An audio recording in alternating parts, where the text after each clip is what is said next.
The next topic is things that would change the atmosphere at a dinner party. Ignore the banging. She's been in there for 24 years. Help yourself to Nibbles. He was our favourite hamster, but it's what he would have wanted. Are you sure this is pork? It's just because Mike Crackling has a tattoo. Don't worry, we don't say grace. We just sacrifice a child to the great god Imhotep. Doorbell! Excellent. That'll be Heather Mills and James Blunt. Hope he's brought his guitar. I hope nobody's allergic to nuts, because I like to rest mine on the table. Well, this is absolutely lovely. I say we all raise a glass to the Fuhrer!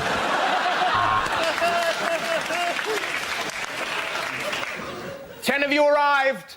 Only one will leave. Anyway, long story short, after about 2 hours, you couldn't tell what was poo and what was chocolate.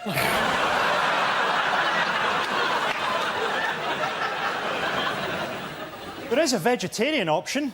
You can fuck off. OK, at the end of that round, the points go to Russell and Andy.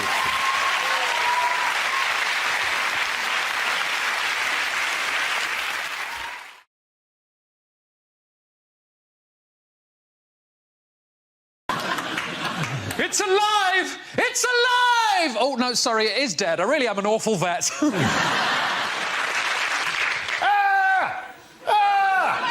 I'm sorry, it's just you look nothing like your photo in Match.com. You've got a flat screen TV and brand new trainers. I know what you did last summer. I know what you did last summer, because you keep posting all your boring shit on Facebook. Get back, you demons! You devils! Get away, Satan's spawn! Back from whence you came! That was the party political broadcast on behalf of the UK Independence Party. I have a message from the other side. We have Bake Off now. Actually, I'd rather you not say zombie. The term now is differently alive. The ghost is trying to say something to us. Old Kent Road. Community chest. Go to Sorry, I didn't have time to get a Ouija board. Oh,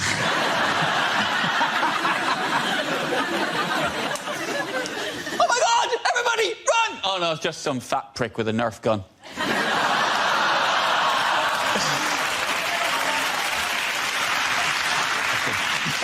I think you mean a broken Nerf gun. For example, this bit shouldn't do this. I'm afraid I have no choice but to kill you, because I've already chosen to shag and marry your two friends. 28 days later, a horrifying journey of a man going from Three Bridges to East Croydon with Southern.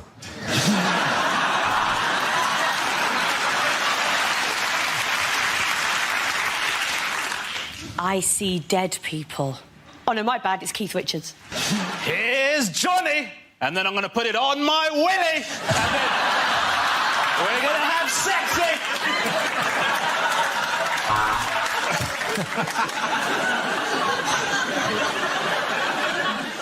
Sir, there's been another attack by the undead in Wimbledon. No, not zombies this time. Zombles.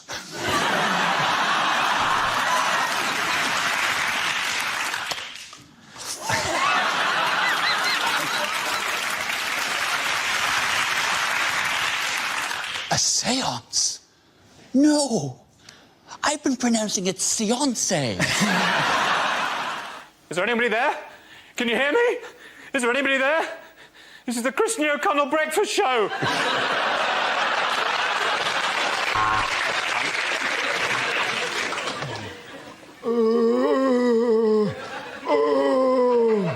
That was Mayor Boris Johnson with his official statement on the riots. You seen the traffic? It's a nightmare on Elm Street.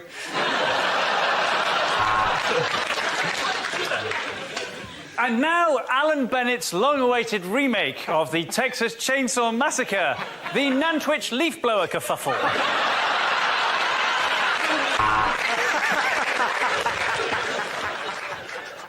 What do you want? What do you want? No, I'm not paying too much for my car insurance.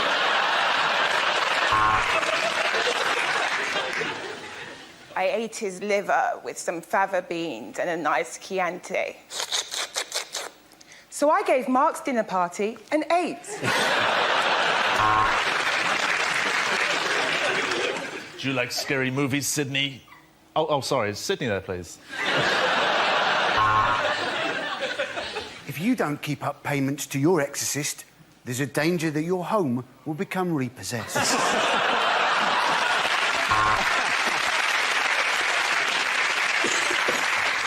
Ha! Joke's on you, Dracula. I've got AIDS.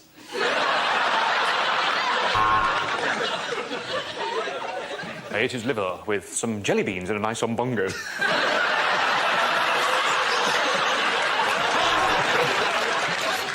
I've seen the ring! I wish that builder would pull his trousers up.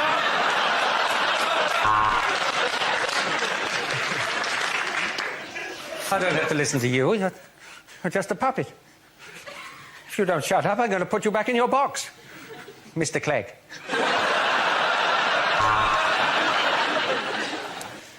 I'm afraid he's been bitten by George Michael. He's turned into a vampire.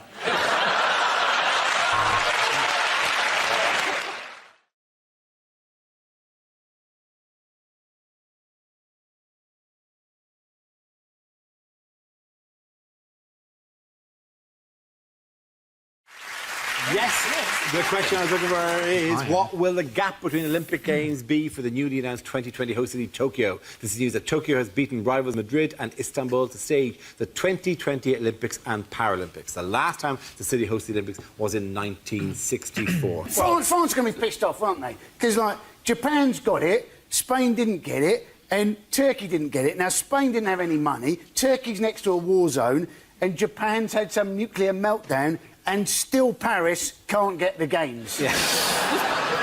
Aren't the 2020 Olympics for people with perfect vision? Harsh for the 2020 Paralympics blind events, if you expect that as well. I think the mascot for the 2020 Tokyo Olympics has got to be Godzilla, hasn't it? I mean, it'd be fantastic. They're all doing the sailing, and then suddenly this mascot looms out of the sea. They'll break world records. They'll never have sailed that quickly. They said, didn't they? They said that Fukushima was no problem because it's... how far away is it? It's 100 miles away. So that gives them lots of time to stop the mutant lizard destroying the opening ceremony. I didn't know Boris Johnson was going. Yeah. What are the Japanese government going to do about Fukushima? In my experience, these things tend to sort themselves out. Give it a couple of million years, it'll be fine. This too shall pass. Just about 10 million years. Just hope during the Olympics the rowers don't fall out of their boats, you know, into the radioactive water. Double skulls? Yes, actually. Copters fours. I'm with you. The Fukushima is they're going to build an ice wall to trap the water because the water's dripping out of them. Is it being solved by the X-Men or something? I'm not saying they're going to build it with their minds. They're actually going to have to take with the machine and stuff. They're going to storm, make ice wall with your breath.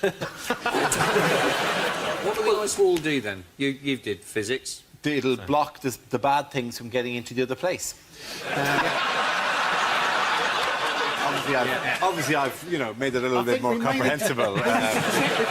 They've actually restarted fishing off Fukushima, haven't they? And so you can now apparently get real fish fingers and a cod drumstick. So, which sports, by the way, are back in the Olympics and look like they weren't going to be in? Whaling. Yeah. You watch, they'll be right back in with that. Yeah.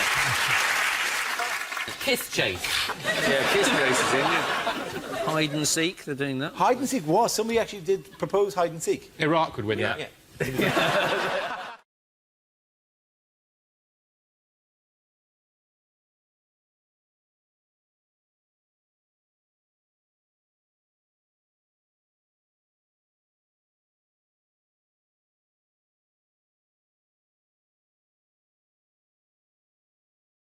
OK, here we go. The first subject is unlikely things to hear on breakfast TV. You're watching breakfast TV because the chemist won't have your Valium ready until mid-morning.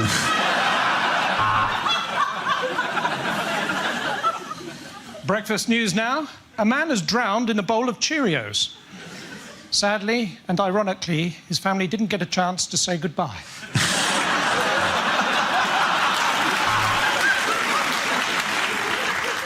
This is BBC Breakfast. Look at it, that's meant to be a sausage.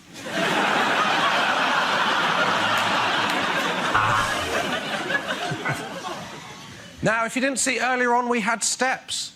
And that's why we interviewed Stephen Hawking outside.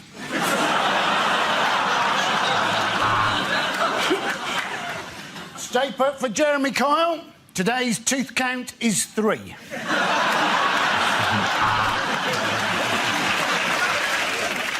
The world of show business has suffered another tragic loss. But don't worry, it's one of the ones you already thought was dead. A lot of people ask me how I stay awake at this time. Well, you know what they say, early to bed, crack cocaine in the morning. Today we're looking at the world's biggest birthday... Oh, no, Eamon's at it.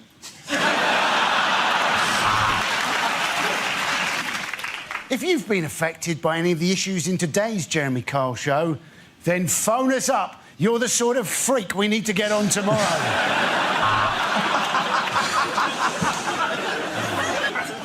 Later on, we'll be meeting a man who has to go through 50 steps before he can orgasm. All that to come.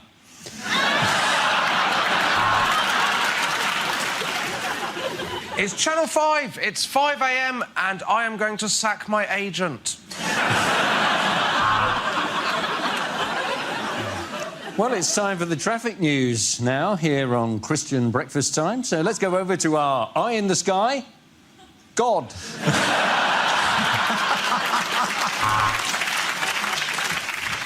If you hear a knock at your door, you could be the winner of £20,000. 2 knocks and it's a police raid. Hide the guns. Now we're going over to the kitchen where Chef Tony will be cooking up an excuse for why he's been texting my wife.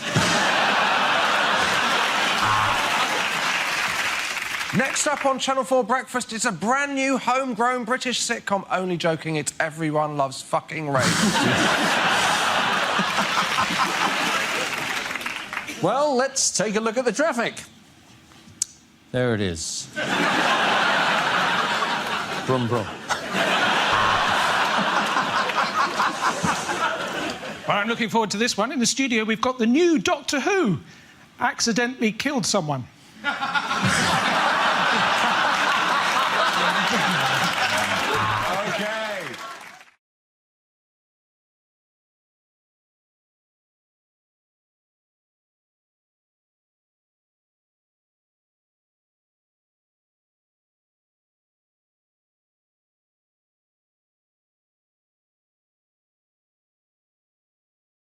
In other royal news, who's been found in a car park in Leicester? Stan Collymore. This is Richard III, isn't it? It is Richard III, yes. Do you know about Richard III? I know a little bit about Richard III, yes. Well, Although my image of Richard III would be kind of odd, because we weren't taught a lot of that in school, is of the Shakespeare... Yeah, so he was the... I think that was... Skywalker! Your friends cannot save you now! Death Star will be quite operational when your friends arrive. You get a different version. You get a different version to us. Richard III was the man who lost the War of the Roses to Alan Titchmarsh. And he died at the Battle of Bosworth, and his remains have been found under a car park in Leicester, which is great, but they don't know what to do with him because he's lost his ticket and he's got £6 grand in back payments. He's got to pay another 50 because he's buried across 2 spaces. I'm amazed that anyone's shocked about finding him. The state of car parks these days, you can't walk 10 feet without putting your feet in a Richard III. No, it's not a big deal either, is it? They found him in... It's not a big deal. They found Richard... It's not a big deal. They find Prince Harry in a skip most weeks. It's an amazing addition to Leicester's Hall of Fame. They've got Engelbert Humperdinck, Shawaddy Waddy, Rusty Lee, and now Richard III. It's the worst variety show of all. All MC'd by Gary Lineker. He comes on at the end. I'm suspicious it is Richard III, but firstly because, you know, they didn't have car parks in the olden days, and also because they found the bones in a small cardboard box labelled Southern Fried Chicken. Well, I think that's the reason... Chickens do have a curvature of the spine. Yes, they do. Wings. It is, yes. And people were a lot smaller then, so... They were, you're right. They weren't the size of a chicken. That's so weird. I have found Richard III. Just a chicken carcass. Yeah, look. We didn't have to dig. One of the cars pulled out and it was just here. They think he killed the princess in the tower. They're not quite sure, but they think it's with a candlestick or the lead piping. That's one thing. And they think that now he was probably quite a good king, in fact. Don't they? He also said a horse, a kingdom for a horse. I think he should be saying, the Force! The Force! My path for the Force! Skywalker! That is the greatest thing of everything in the world. Like, the Death Star will be quite operational. There's a pitch beat in Monkey. This. Yeah. I have We've given... got like a Chinese Death Star. This Death Star a lot cheaper than the other Death Star. But it's not faster. You cross my palm with a lightsaber. I tell you fortune. You deliver to Endor. Endor, follow me. You have to correct. I put down the force field so you can get in, innit?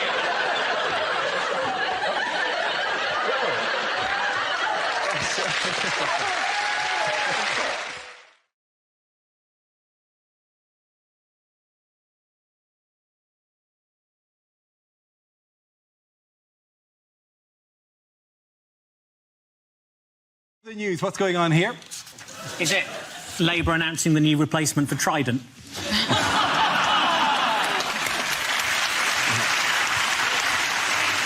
Is it like shocking photos of Tyson Fury before the alleged doping? Is he saying, hi, I'd like you to buy my lean green grilling machine? To be fair, though, boxing Corbyn would be a nightmare, wouldn't it? He don't give up at the best of times. Like, he's been knocked out 5 times, the rest go, I'm going to stop. He goes, no, I intend to carry on. Not until the membership of the party have decided I shall leave. You've got no face left, Corbyn. I think he's probably going, the gloves are off. Oh, hang on. It is, of course, Jeremy Corbyn who, in the last week of the Labour leadership campaign, faces scrutiny of the influence of the hard left within the party. Yes, a lot of analysis going on about momentum now and how much influence momentum have. Yeah, I only heard of momentum this week, and they sound like either a really naff team on The Apprentice or an amazing dance group on Britain's Got Talent. I thought it sounds like a bit of medicine to help relieve constipation. Take momentum. Do that face again. That's me if I've had to do... No, it just flies out of me and then you're bright as rain. That's the advert I'm doing next week. Momentum for men. Keep your composure. I am going to spend most of the next week replaying the inevitable gif that is going to come out of that. That will be captioned Rob's sex face. Yes, it's momentum. By the way, who are, they're a very passionate organisation who tweet a lot and get in touch a lot with shows when they're criticised. So a big hello to all of you on Twitter. Who nonetheless accuse me of being part of some sort of BBC-wide conspiracy. Anytime you vaguely criticise Corbyn, it's like, this is them with the computer, obviously. Not just furiously banging a thing, going, you, and part of the BBC, the anti-Corbyn, like the BBC sit me down with Hugh Edwards and Fiona Bruce and the team from Match of the Day and tell us how we're supposed to hate Corbyn. Like, I can't even get into the BBC building, for Christ's sake.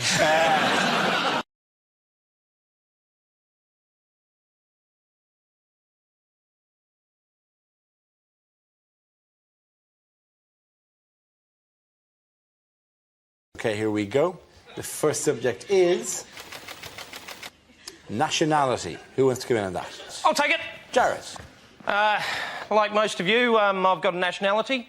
I'm from New Zealand, and the thing is, growing up in New Zealand was pretty tough. It's pretty tough, especially with the name Jared Christmas. That's my real name.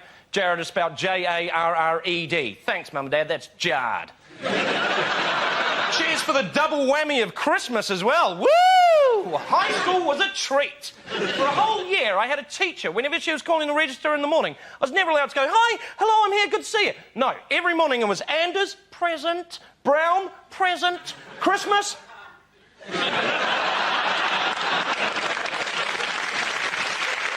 But, I don't want to show off or anything, but I've got an older brother.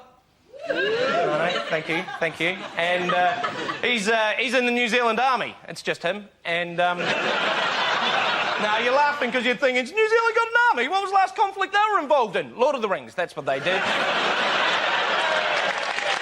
Well done, Jared. Thank you very much. Jack, let's see what you've been left with. Let's spin the wheel. OK, it's charity. I find charity quite confusing. I was walking down the street the other day, and one of those women with the blue NSPCC bibs and a bucket and clipboard came up to me. She said, "Do you like kids?" I said, "Surely there's got to be subtler ways of catching sex offenders." But I do like the people that go and do it, charity work, when they, like, leave school and stuff. The girls that go off and do it for, like, a year, and then they come back and you realise the only reason they've done it is so they can shove it down your throat. Like, "Oh, my God, it was so amazing. We went to Tibet. Oh, literally, where to start? Preferably near the end." Oh, no. Me and my friend Viskiri, who's ethnic, by the way, did I mention, and Cassandra, who's properly working class and has a penchant for benefit fraud, well, we just talked around Tibet, making the most amazing Thai grass, talking about, like, 9/11 conspiracy theories and foot-massaging lepers, and we found the most wonderful little monastery on the foot of Mount Hitra Pitra Metra Piketra Atu. And we stayed there for weeks, just helping the orphans. It just makes you think, haven't the orphans suffered enough?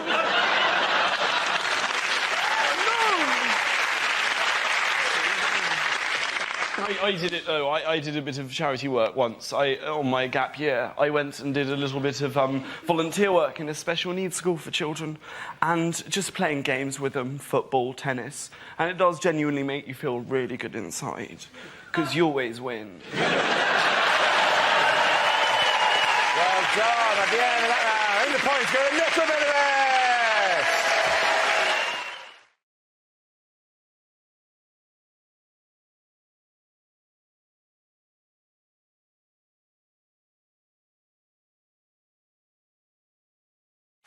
OK, that leaves us with Gary. Let's see what you've been left with. Let's spin the wheel. OK, the topic is health. Where you go? I'm a lot sportier than I might look. In fact, I picked up a little niggle at the gym the other day. I mean, he pronounces it Nigel. I had a very stressful journey getting here today. All the way, this lorry driver was right up my arse. But it was nice of him to give me a lift. I spent most of the afternoon hanging out at the swimming baths. And then somebody told me and I tucked it back in again.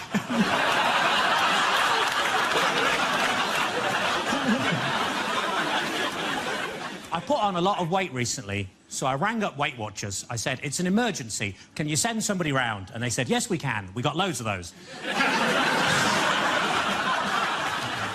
My grief counsellor died recently, but luckily he was so good I didn't give a shit.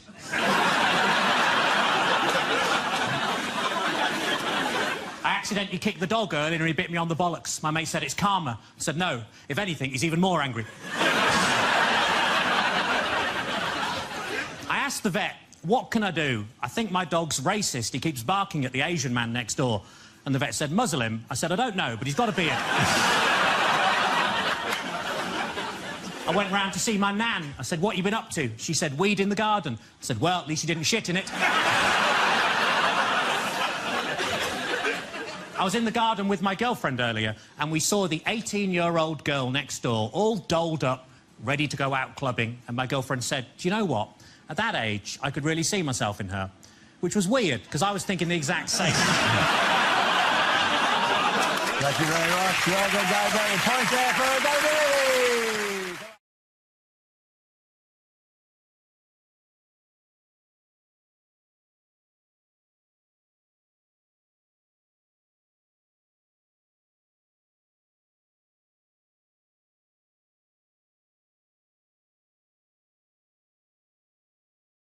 We come to scenes we'd like to see, so if everyone can make their way to the performance area, please. I'll read out this week's topics, and then we'll see what our panellists can come up with.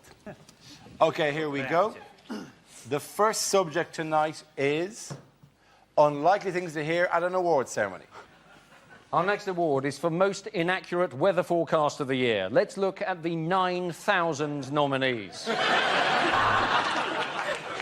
Welcome to the Islamic Awards for Acting, or as we call them, the Moscas. Well, gosh, so many people to thank. Where to begin? Obvious one, I suppose. Hitler. What? And the award for Best Envelope Glue goes to...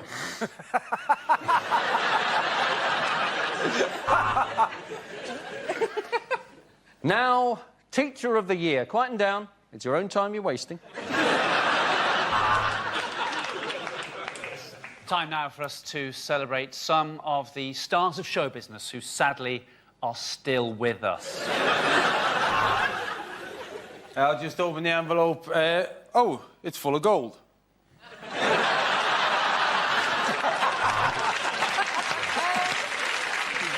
And the award for special effects goes to the team behind Gordon Brown's smile. And now we're going to watch a film showing some of the people that we've lost this year, including 2 you didn't even know were dead. I'd bang that, I'd bang that, wouldn't bang that, I'd bang that. Anyway, the award for Best Actress goes to... Welcome to the Accident at Work Awards.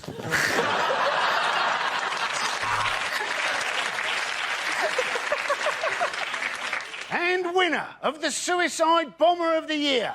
I'm afraid they couldn't be with us tonight.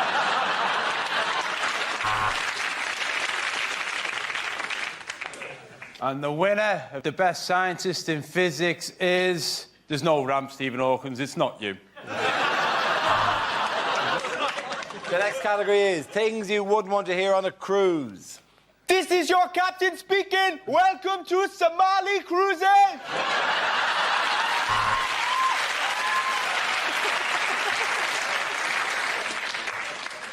We've had reports of an iceberg, but don't worry, no ship has ever been sunk by a lettuce.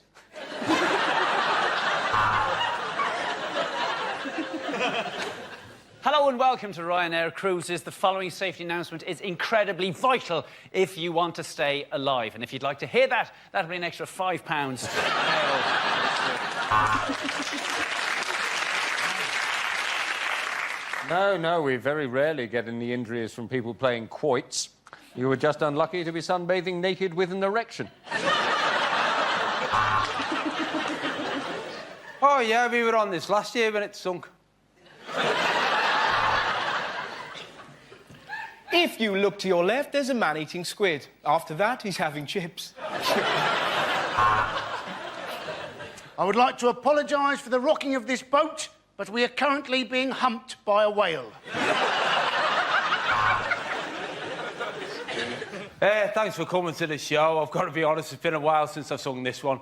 Do you want to be in my gang, my gang? Welcome to Rita's Erotic Ping Pong Bingo. 2 fat ladies, 18. All the 3s, 33. Oh, some hobnobs. For those of you gathering on the car deck, I said we would soon be docking, not dogging. I'm looking for a really old husband with money. How's your heart? Yeah, I'm in the cabin next to yours. Could you be a bit noisy when you're having sex? There appears to have been an incident in the swimming pool. If a Mr. Barrymore could contact the captain. Okay, at the end of that round, points go to Chris, Hugh and Sarah.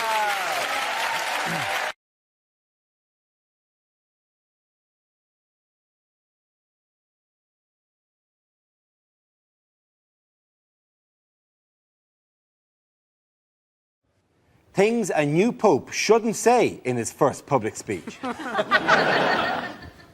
YMCA. Very good. I've dreamed of this moment ever since I was a little girl.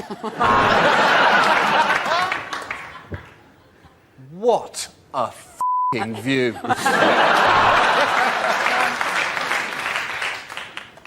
I'd like to thank my wife.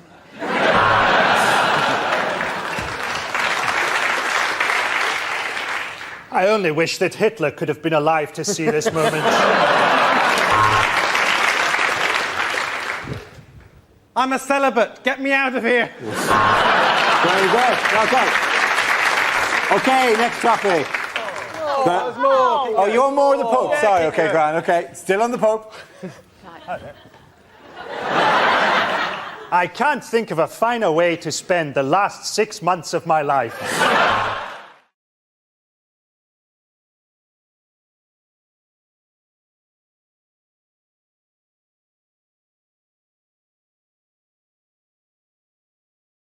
The next round is called If This Is the Answer, What is the Question? On the board are 6 categories. James, which category would you like?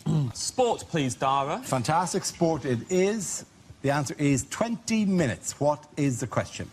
How long does it take to steam French beans so they don't squeak when you bite into them? What is a frankly disappointing distance for the TARDIS to travel back in time? How long does it take Joey Essex to fill in the name and address section on any form? Is it how long does it take Oscar Pistorius to cross a cattle grid?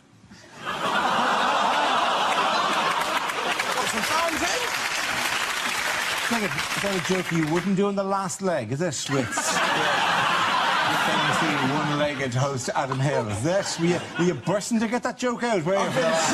For weeks. On average, how long is it between Greek elections?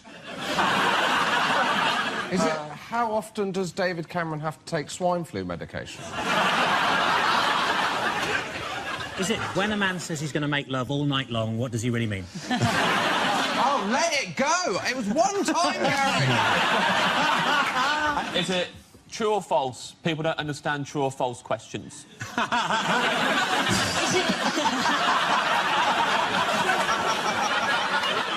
Is it for the rest of his life, what is the longest David Cameron will go without someone shouting, oink, oink?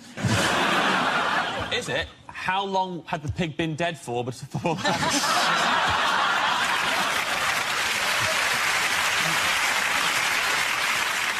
Is it how long was I watching the footy drunk for last Friday before I realised they were playing rugby? OK, do you know what it is? Yeah. It is, I think, how long was the opening ceremony to the Rugby World Cup? Absolutely, thank you very much. Yes.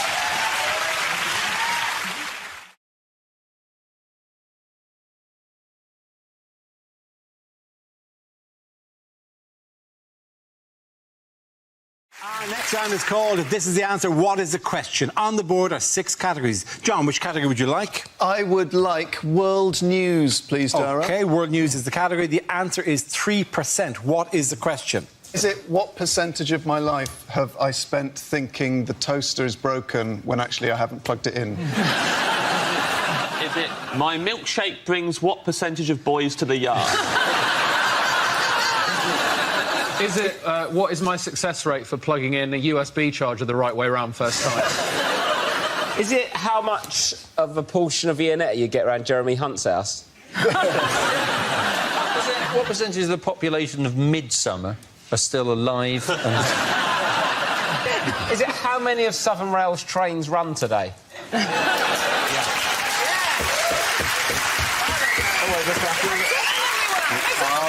You're ha-ha-ha and clapping now, you're never getting home. Is it, what are the chances?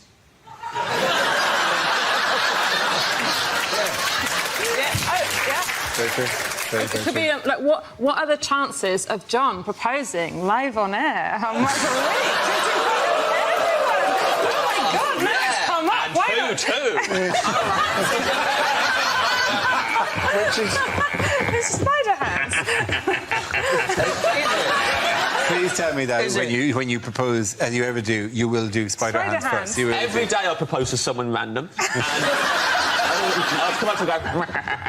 What? No, okay, go on. It's the percentage of Facebook posts from new parents that I give a shit about.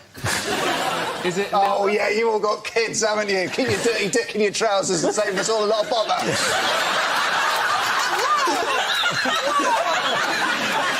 This is so much like an anxiety dream for me. Will you marry me? Wow. You got it on tape, right? He can't deny it. I'm going to show his mum. Is it no jam? It's not about jam. It's clearly not about jam. What is the answer? It's world news. It's we world make our own news. jam.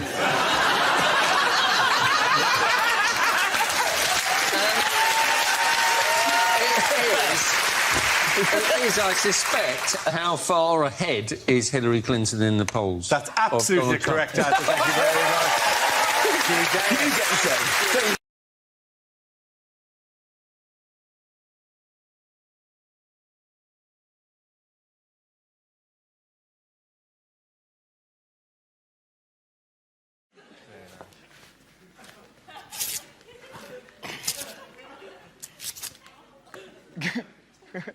Pretty sure you're looking for the one-armed man.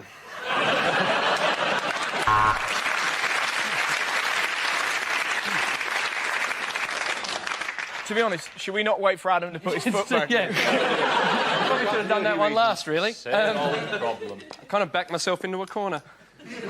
Quick impression, Heather Mills in the morning. I could not stop looking at that then. Was that really weird? I don't know why, I was just like, ah, the leg, look at the leg. I don't know what I was thinking, just the leg. I wanted to touch the leg. It was a nice joke to do, but I think most of you kind of went, huh? Ah! The thing is, we all know Adam's only got one leg, everyone else does now. He's hurt himself! OK.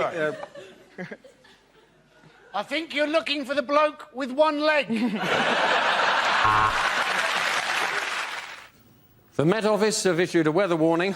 They've told the weather not to do that again or there'll be trouble. Temperatures could rise to 31 degrees. Shit, I've left my baby in the car! And finally, a warning to hay fever sufferers. Don't come sneezing near me or I'll rip your face off. So, here's the summary. Monday shite, Tuesday shite, Wednesday shite, Thursday bollocks.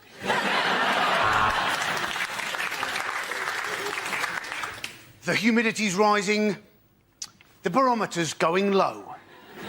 Tonight, for the first time, just about 10:30, it's going to start raining men.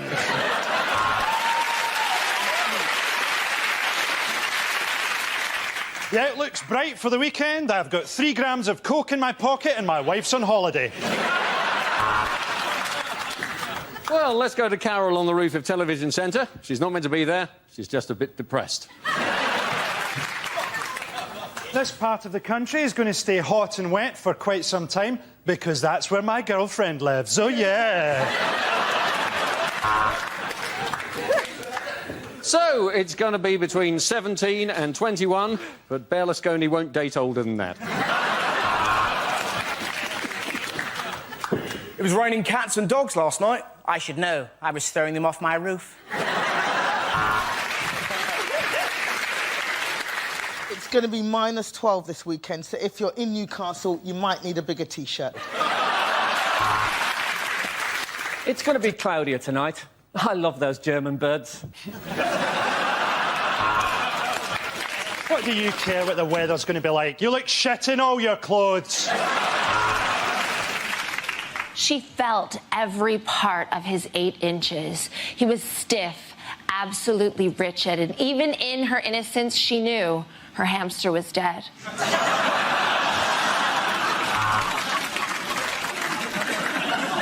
He felt a swelling down there. Shouldn't have tried to bang a beehive.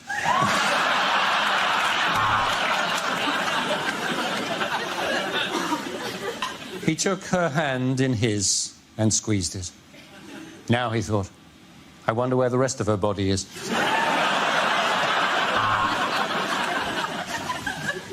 I want to role play.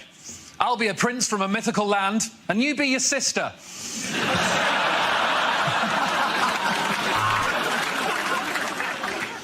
He looked at the tattoo of Chinese writing on her back. He didn't know what it meant, but he did know she'd put out on a first date.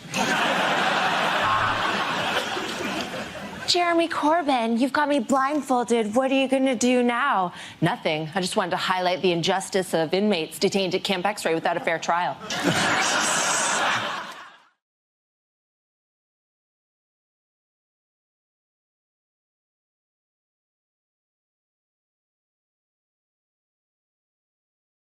OK, here we go. The first subject is unlikely lines from a thriller. Michael, Peter, David, Vladimir, I think we may have a spy in the organisation. Give me the pentagon, then the triangle, and then the square.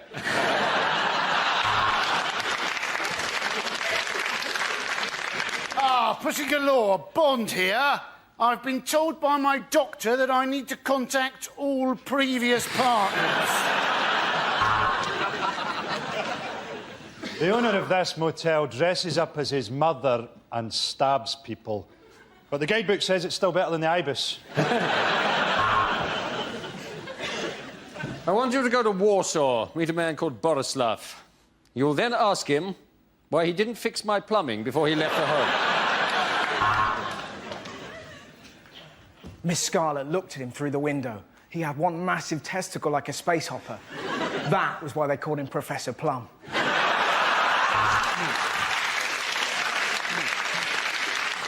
This is no ordinary pen, Bond. Turn it upside down, the woman's clothes drop off and you can see her tits. Red or green, which do I cut? Come on, they're only peppers. How long is this salad going to take? We need to find the third man. There's no way Amanda Holden will shag just two of us. Here's Simon.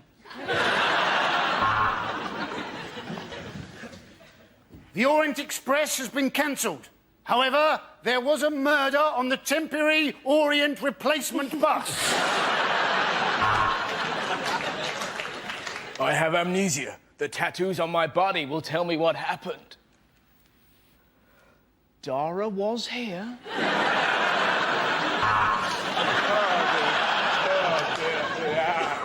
I'd been a serial killer for 4 years, but they'd never given me a nickname. Then, you bite one guy in the ass, and suddenly you're the butt muncher. Ah, the butt muncher's got me! The butt muncher's got me!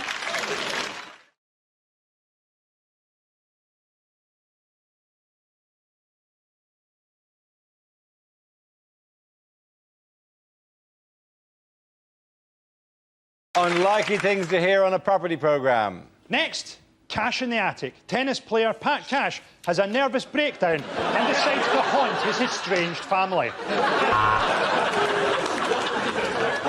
Today, we help Al McGrahy swap his one-bedroom cell for a Libyan place in the sun.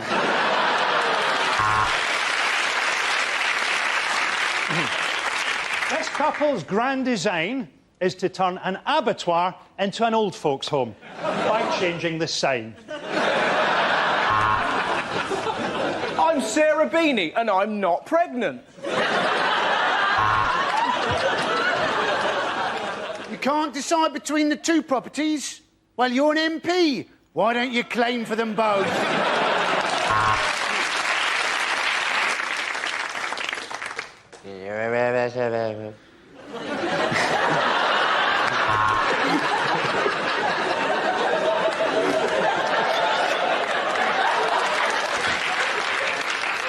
Thing is, I have actually heard that in a property programme in Scotland. And remember, the prices of property can go down as well as plummet.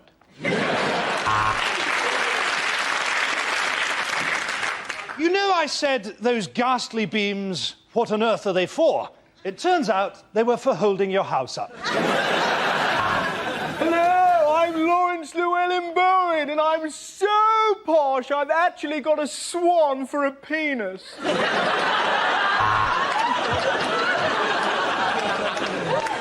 Michael has always wanted to live in the country, and now he does. His business has collapsed, and he's living in a caravan in a field in Herefordshire.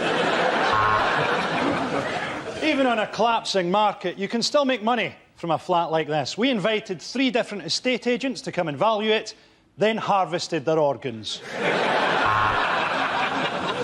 Welcome to this episode of Holmes Under the Hammer, where we attack Eamon Holmes with a hammer. Next on Location, Location, Location, Kirsty and Phil finally go at it like dogs.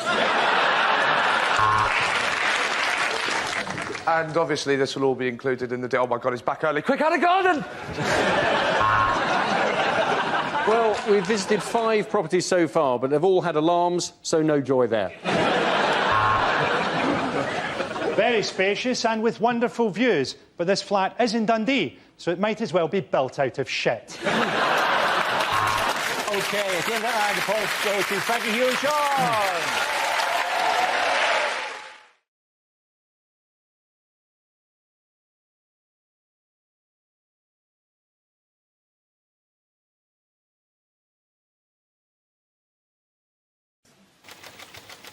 Now the topic is family. Oh, OK, fine. I did that run very well, didn't I? So, affording your own home is very difficult in today's climate. And recently, I've been forced to live with a couple. They're called Dad and Mum. And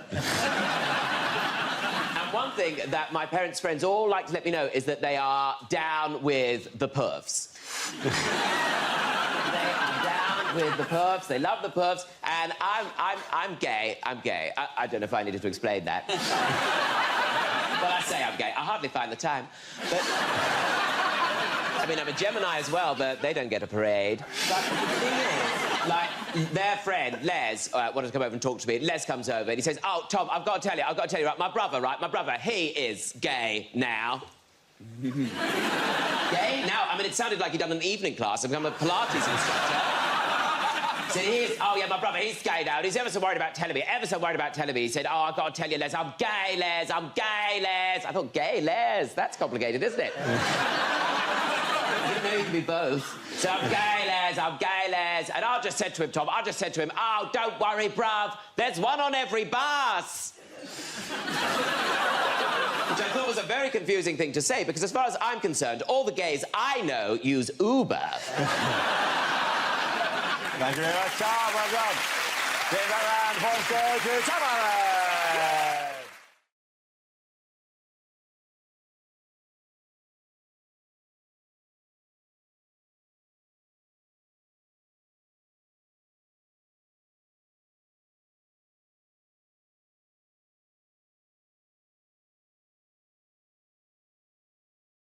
The next topic is unlikely things to hear at Wimbledon.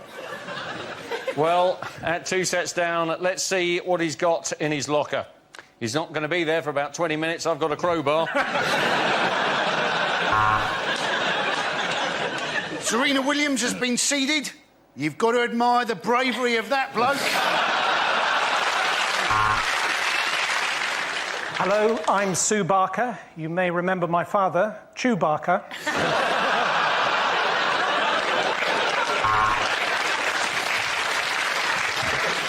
Well, they say that the All England Club is a bit behind the times, and that's why this small boy has just had his hand chopped off for stealing a strawberry.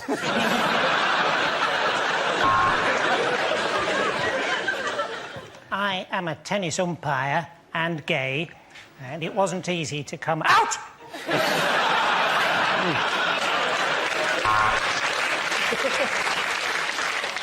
What a fantastic slice, but I do think the All England Club will insist she wears knickers again next year.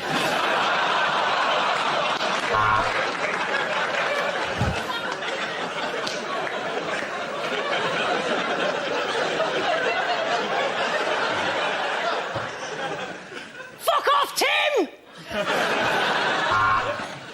Well, how did the umpire get up there? I think he must have used a set bladder.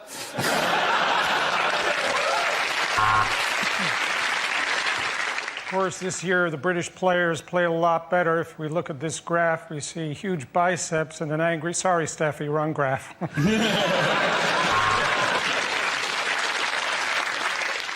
And for any of our Scottish viewers, what you can see there in that glass of Pimm's is fruit.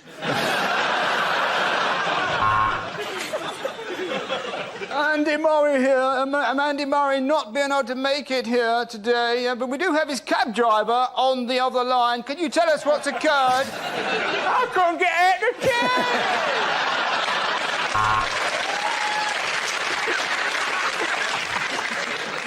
And the mound has taken a real pounding in the last fortnight.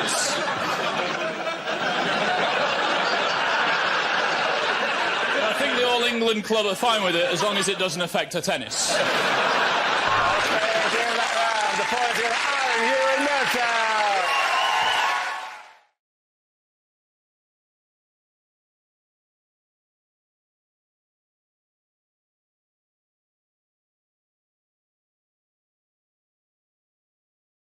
Here we go. Let's spin the wheel.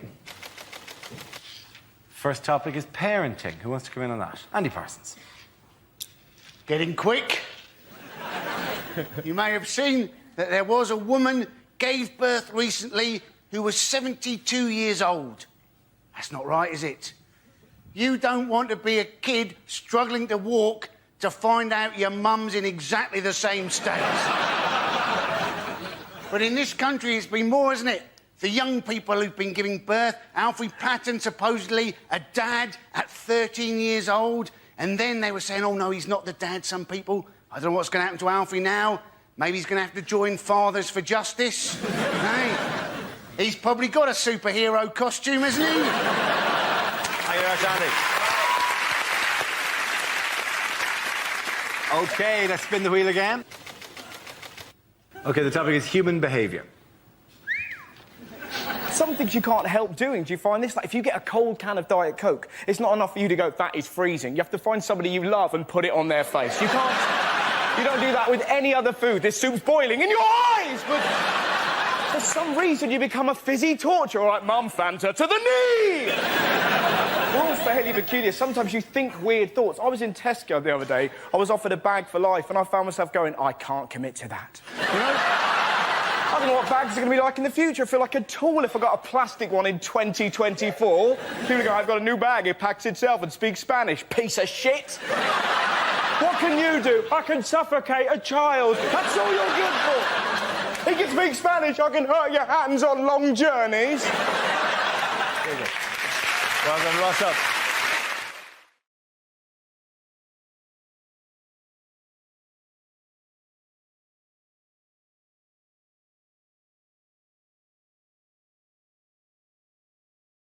OK, our next topic is what the voices in Tony Blair's head are saying. You will obey! You will obey!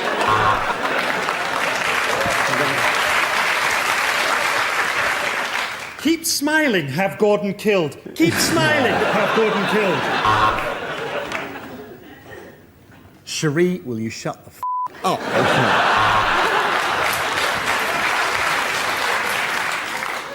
Oh, look, there's Cherie.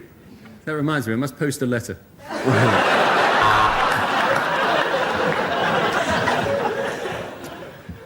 I like big butts and I cannot laugh. I wonder what John Prescott looks like in hot pants.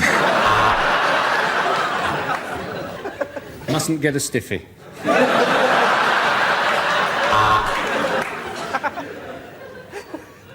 Damn it, got a stiffy. Go on, lie. You got away with it last time. Well done, everyone. All come back and sit down.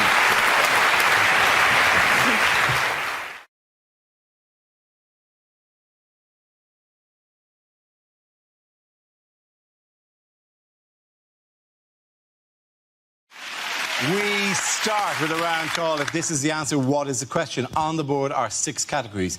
Ed, which category would you like? Sport, please. OK, the category is sport, and the answer is 33. What is the question? Is it how many pages in a Game of Thrones script are just the word tits in massive letters? What is the emoticon for two women in a queue?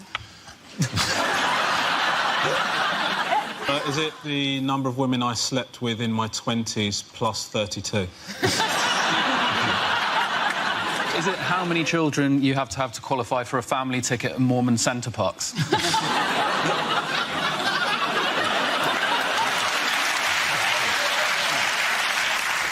Is it at what age did I finally accept that I would never play the Milky Bar Kid? You really want to do that? Dream diet. I've got 3 years to go. Finally accepted. Okay. How many cans of Fosters can you drink and still be below under the limit? How can... That's the way you wouldn't want to say it if you'd actually been stopped by the police. And how much would you have to drink? Well, how many Fosters can you have? I think you're fine. Limit, actually. I am below under the limit. Not above. Is it after how many miles did one of the proclaimers ask if they were nearly there yet?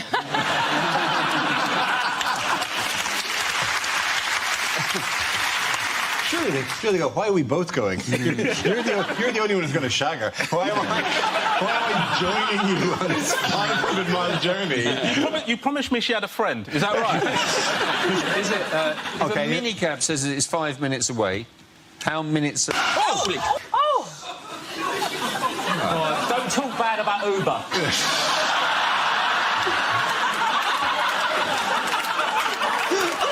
Well, here, the minicab industry has long fingers, isn't it?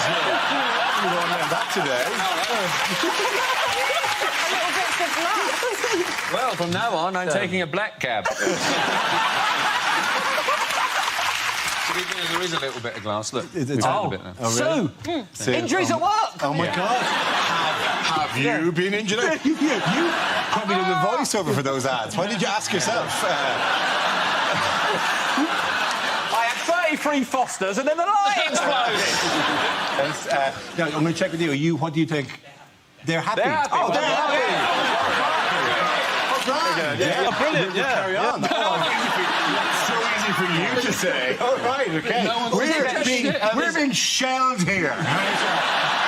Is it how many people are going to be sacked after that light explosion?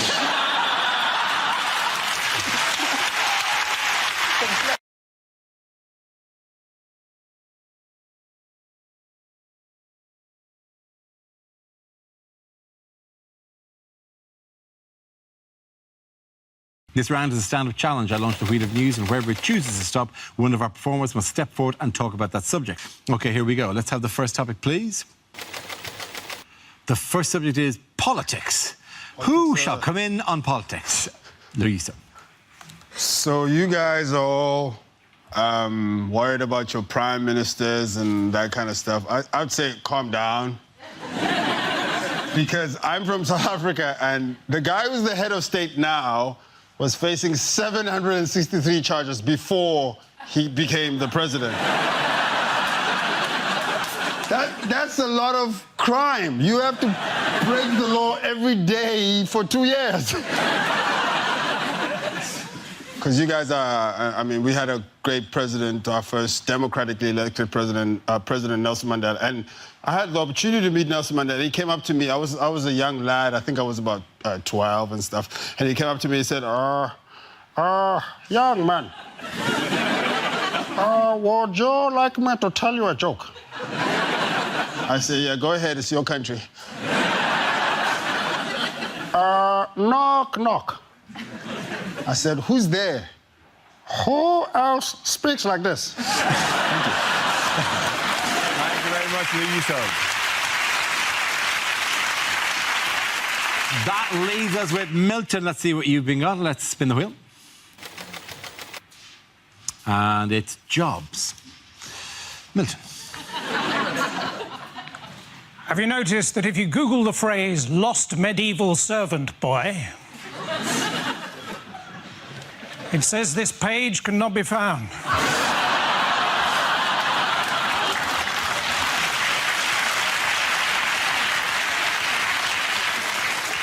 Some of you are going to be doing that tomorrow.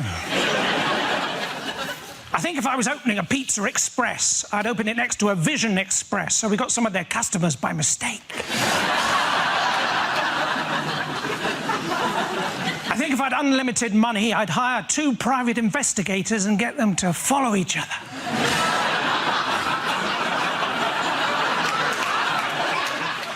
Do you ever get that thing where you think someone's probably definitely wearing a wig, and you think to yourself, I'm sorry, Your Honour.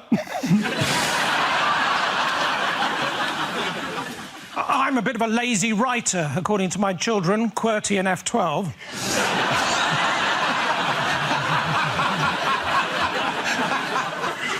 Being a PE teacher, that's easy, isn't it? Shiny. I teach running. Run. I teach swimming. Swim. And a tiny, tiny little bit of geography. Jog. Thank you, mate. Jose got the Mick Jones. Come back, both of you.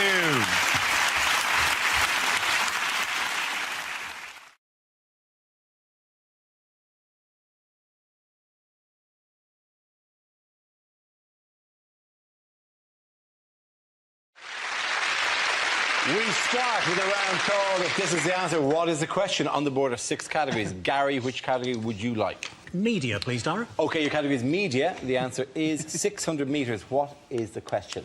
Is it, if Kelvin McKenzie was to do a bungee jump from a height of 500 metres, what length rope should he be given? Is it, in fact, what head start would I need if I was competing against Usain Bolt in the 100 metres? Is it simpler than that? Is it how big are some trees, Dara? No trees. I thought it might be simpler. Is it how far is the Queen's bed from her ensuite bathroom? How far away can Boris Johnson smell of custard cream? Is it, in fact, how far can the Proclaimers walk now? Is it at what distance is Theresa May attractive? None of the rest of us could do that, but good to have you on board. Is it when kicking Chris Brown in the bollocks, exactly how long a run-up should you take? Is it proportionally, if a clown's nose was the size of Dara's head, how long would his shoes be?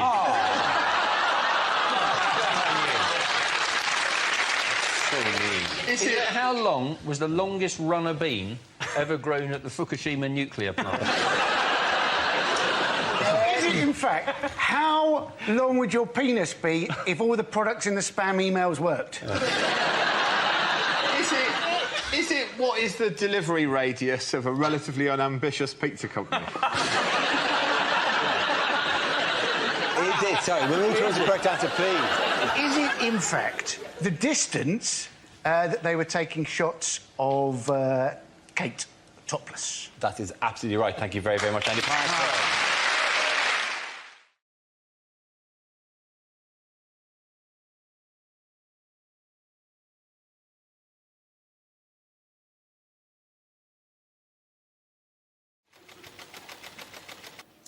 The subject is junk food. Russell. Hello. Am I allowed to take this out? Or do I have to... Go for it. Slick. There was an amazing thing the other day. Apparently 15% of 2 to 11-year-olds in England are now obese, and the government's going to ban telly adverts of junk food till 9 o'clock so the kids can't watch. And you find yourself screaming at the telly, if your 2-year-old's obese, that isn't telly's fault, that's your fault. How can you possibly ban the adverts? Ban your fanny until you can look after what plops out of it. That is unbelievable. just waiting for me. My dad invented something, right, to make us eat our dinner. My sister would never eat it. She was like, no, it looks disgusting, Dad. No way to eat it, right? My dad invented something called the dinner witch. So my sister was like, it looks disgusting. My dad would wink at me. I'd pop outside, ding-dong on the doorbell. My dad would then look into my sister's 8-year-old face and go, oh, Kerry, who could that be? During dinner time, with your plate still so full. I don't suppose it could be the dinner witch. At which point, my sister would go, slick.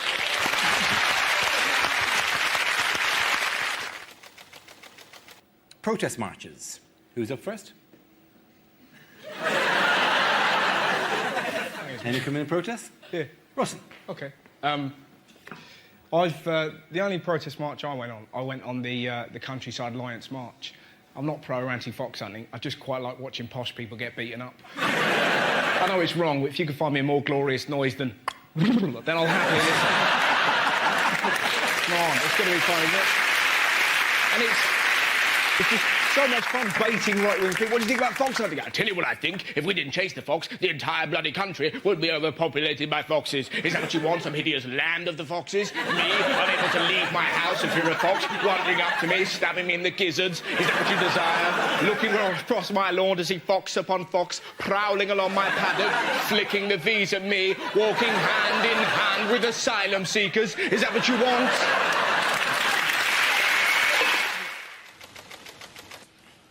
OK, the topic is air travel. Who wants to come in on that? I'll do that. Russell.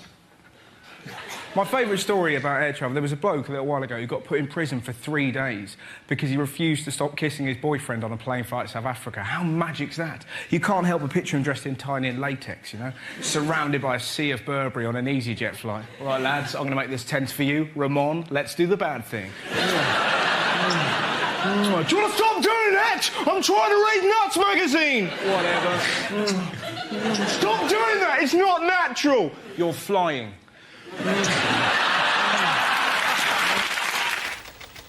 The subject is leisure. Who wants to come in on that? Russell. I don't quite know how that signifies leisure. How has that old man got her? That's a joke. Anyways, we've got more disposable income now than ever, right? And this is quite an old story, but my mum recently bought a hot tub. Now, I don't know if anyone else... It's quite exciting when your mum gets hot. She put it at the bottom of the garden, you get quite giddy, and then you're in it, and then you realise you're actually just outside having a bath with your mum. And it's a very... You've got no recollection of how to behave, right? And I've got a slightly lazy eye, so my mum's like, are you looking at my thighs? No! It gets freakier. My dad jumped in, my brother jumped in, my sister jumped in, and 2 of our family dogs leapt into the pool, right? So we're all on the edge, like really British, terrified, we're all naked. Dogs are just going around like that. Having the time of their life, right? And my mum just chose this moment to embarrass us, just looked up and went, hey, guess what? Well, she wasn't doing a dog impression, that would have been weird. Right? She went, guess what everyone in this hot tub's got in common? I don't know, Mum, what? That's a dog hitting me, right? My mum looked up and went, everybody in this hot tub has sucked my tits.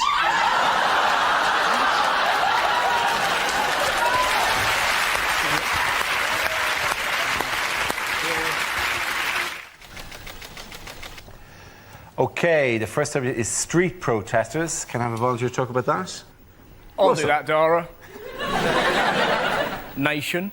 So, I love street protesters, they're fantastic. The best I saw, there's a lovely old lady who, since the war in Iraq started, she stands outside the Bristol Hippodrome with a big sign that says, toot if you're anti-war. And if you drive past her and go, ha, she does this. Now, I'm not sure, I've made her leap many times. I don't know if I'm anti-war or really pro-pensioner leaping. You know, when you kind of go, why am I doing this? Ha, stop it! Nah, do it! They're everywhere, they're brilliant. There's a bloke that I saw the other day, you know, one of those religious godbotherers, it's fantastic, just with a loud hailer, just pointing at people randomly, you're going to hell, you're going to hell, you're going to hell. Everyone was freaked out, 2 goths delighted, that's a separate issue, but... He pointed at me and I was freaked out, and then he did something wonderful. He pointed at this really strutting black guy. I don't know why the fact that he's black made it cooler, but it really did, right? Pointed at, went, you're going to hell. Without missing a beat, this bloke just went, no, mate, HMV. And he just sat there going, Well done, Russell Howard.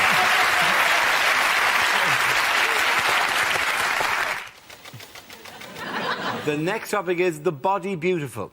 Who wants to come in on that?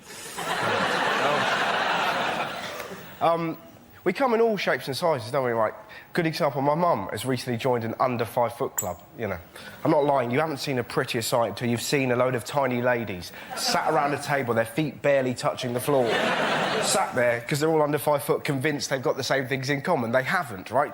The only thing they've got in common, when you hoover near them, they don't have to lift their legs. That's pretty much it, right?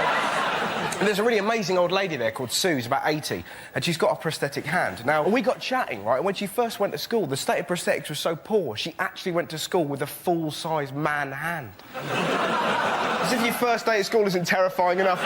We're going to get bullied. There's your hand. You'll grow into... What do you mean I'll grow into it? I'm a little girl, I'm not Gordon Banks. What's that?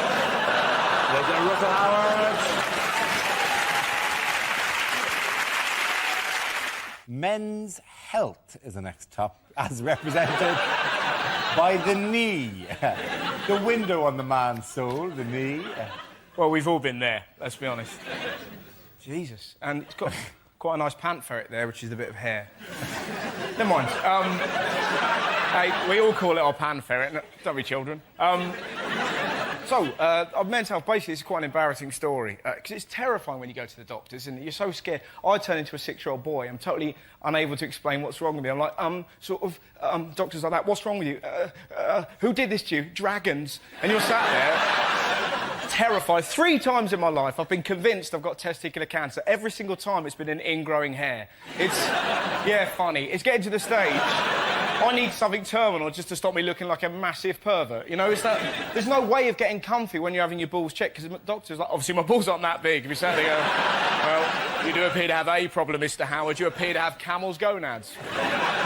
But you don't know where to put your hands, you know? You can't sort of do that or anything. I toyed with the idea of doing that firmly. I wish I'd been courageous enough just to go... But I didn't. I sat there like a timid T-Rex as my penis gently shrunk. And it's horrible, because the only good thing about going to the doctors is the ladies' magazines. You know, it's always the same. I found love in Falaraki. The most orange woman you've ever seen. Like Morph in a frock, clinging on to some terrified waiter. He gives me love 24/7. Cock your own fish fingers, Darren. He's a keeper. You're literally flicking through. When you get to the middle, that's when it gets properly ridiculous. There's always some woman staring at that. There's a ghost in my womb. I was walking downstairs. It flew out me vulva. It were Henry VIII. And that's the only good thing about going to the doctors. Thank you very much for your time.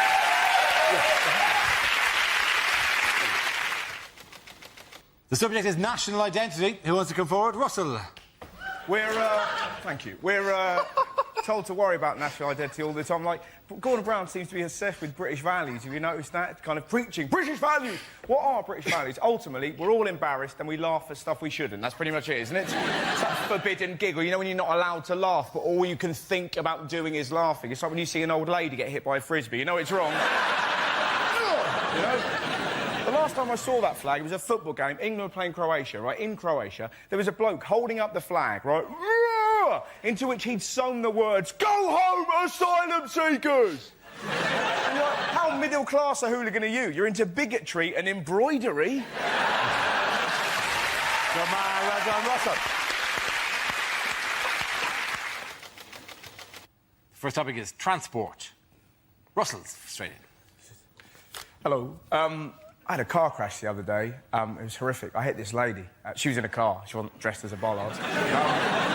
It was so bad because I hit her, and then I sort of walked out to say sorry. And how unlucky is this? She was staring at me with real fear. For some reason that morning, I decided to wear a Grand Theft Auto T-shirt. Now,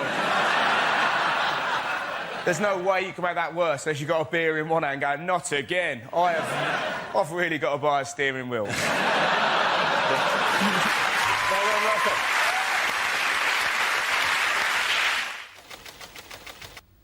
Subject is the media. Who wants to come into that? Russell. I'll do that.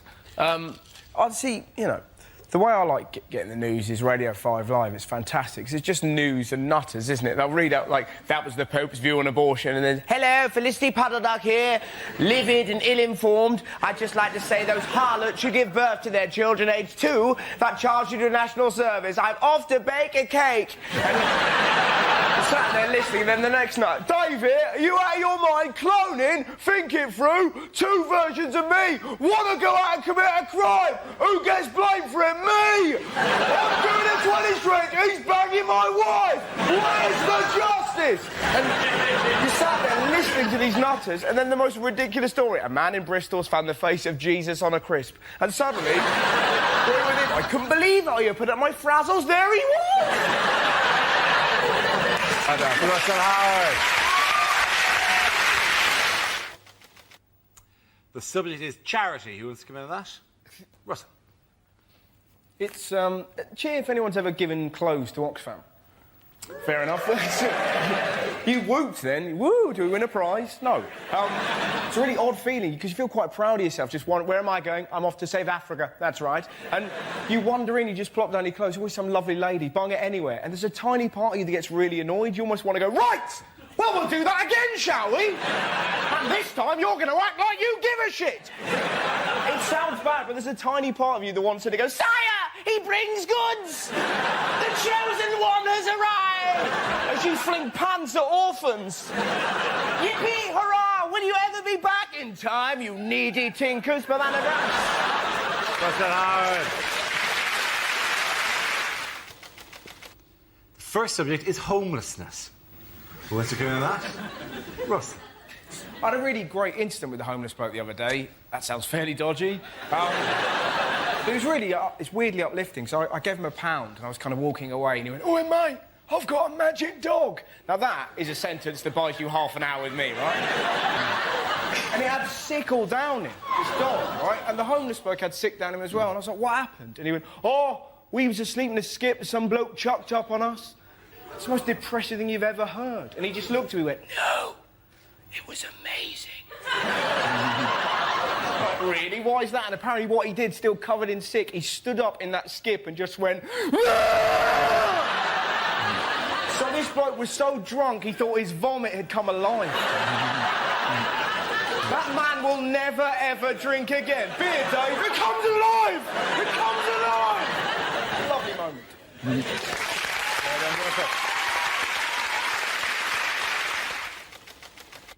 The subject is the West Country. I'll say this. Who? Russell. How can you not love the West Country? I've genuinely seen graffiti in Bristol during the last Tory campaign. Do you remember, are you thinking what we're thinking? Somebody had written underneath it, "Is it, do I like what's-its?" It's phenomenal. Just wonderful, isn't it?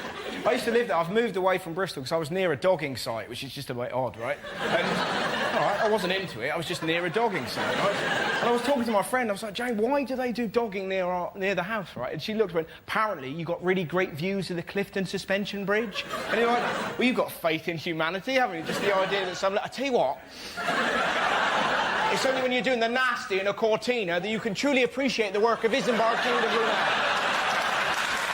That, my friend, is craftsmanship. Shall we? Wonderful. Thank you very much, Russell. The next topic is the media. Who wants to come in? Russell. I'll do that. I think the papers are making this country a worse place to live. Don't you feel like that? Just the unremitting horror of the Daily Express. They must well just get rid of news and just have every day, "Don't go outside! It's full of queers, blacks and crime. Oh, if only Diana was here." And just sort of sat there going, come on. But they're all the same, you know? They're all the same. The Daily Mail every day, "Asbo's Muslim speak, camera, Asbo's Muslim speak." The Sun, "Are you a pedo? Are you a pedo? Have a bang on her tit, 16 today. Are you a pedo?" You know? The Independent, you try and read it, it's like it's grabbed you by the throat. "Are you recycling? Are you? You just killed a polar bear! You!" All the while, the Guardian's in the corner fanning itself with a wall chart. You silly little things. Tell 'em, Telegraph. Cricket! Cricket! Too much.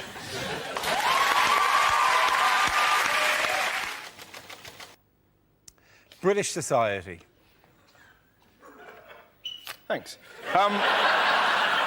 There's a lot of idiots about, aren't there? I was in a sauna the other day with some men, which, you know, let's forget about that part of the story, but there was this bloke who was just sat there going, I tell you what, this country's gone to the dogs. 5 years' time, guarantee it, this country, Sharia law. Everywhere you look, Sharia law. And his mate went, yeah, but the thing is, right, under that law, you can have 4 wives. And this bloke suddenly went, really? And you're like, make your mind up, mate. You Sid James or Enoch Powell. They're everywhere. Titties, ha-ha. He went mental. 4 wives, imagine the fun I'd have. 1 for every day of the week.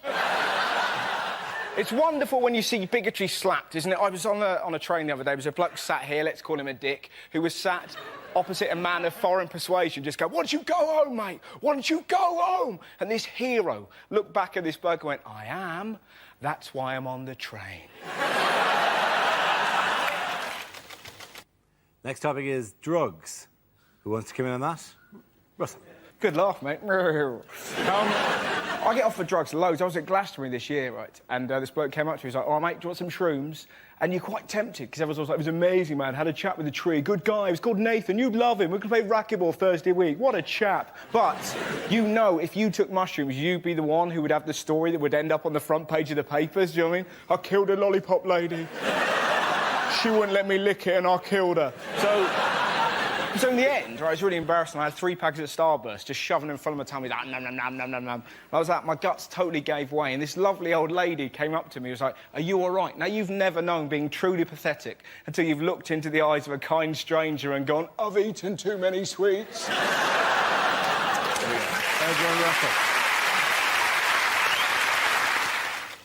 And the topic is relationships. Who wants to come in on that? Russell. Britain, I have sexual advice for you. That's right. When I was 18, I used food in the bedroom. Now, don't ever do it. It didn't go well, right? I used Rolo yoghurt. And rather than tell... Yeah, exactly, right? Rather than tell my then-girlfriend what I had planned, I pretty much waited for her like some hideous yoghurt goblin, right? Now, I doubt there's anything more terrifying than coming home to find me naked, holding yoghurt, going, yeah, right? And I panicked, and rather than putting a little bit on, I pretty much basted her, right? By the time I'd finished, she looked a bit like Morph. You're sat there. I created an angry meal. You don't know where to start licking. You don't want to lick randomly, then she looks like she's got an illness. So, I did foot up to knee. That took me an hour. And hours, I was just... She looked like an angry gingerbread lady who'd had her leg dipped in Tippex, right? It didn't end there. I was like, I can't help you. The door opened, one of my dogs ran in and started licking the other leg. Never use food in the bedroom. Thank you very much, Russell Howard. OK, the topic is human behaviour. Some things you can't help doing. Do you find this? Like, if you get a cold can of Diet Coke, it's not enough for you to go, that is freezing. You have to find somebody you love and put it on their face. You can't... You don't do that with any other food. This soup's boiling in your eyes, but for some reason you become a fizzy torture. All right, Mum, Fanta to the knee! We're all fairly peculiar. Sometimes you think weird thoughts. I was in Tesco the other day. I was offered a bag for life, and I found myself going, I can't commit to that. You know? I don't know what bags are going to be like in the future. I feel like a tool if I got a plastic one in 2024. People go, I've got a new bag. It packs itself and speaks Spanish. Piece of shit. What can you do? I can suffocate a child. That's all you're good for. He can speak Spanish. I can hurt your hands on long journeys. Topic is families. Well, families are quite peculiar. Mine are wonderful. I went to Brighton the other day, and my uncle was like, watch out, it's full of gays, and they'll get you. They'll get me. They're gays, they're not ninjas. Not gonna...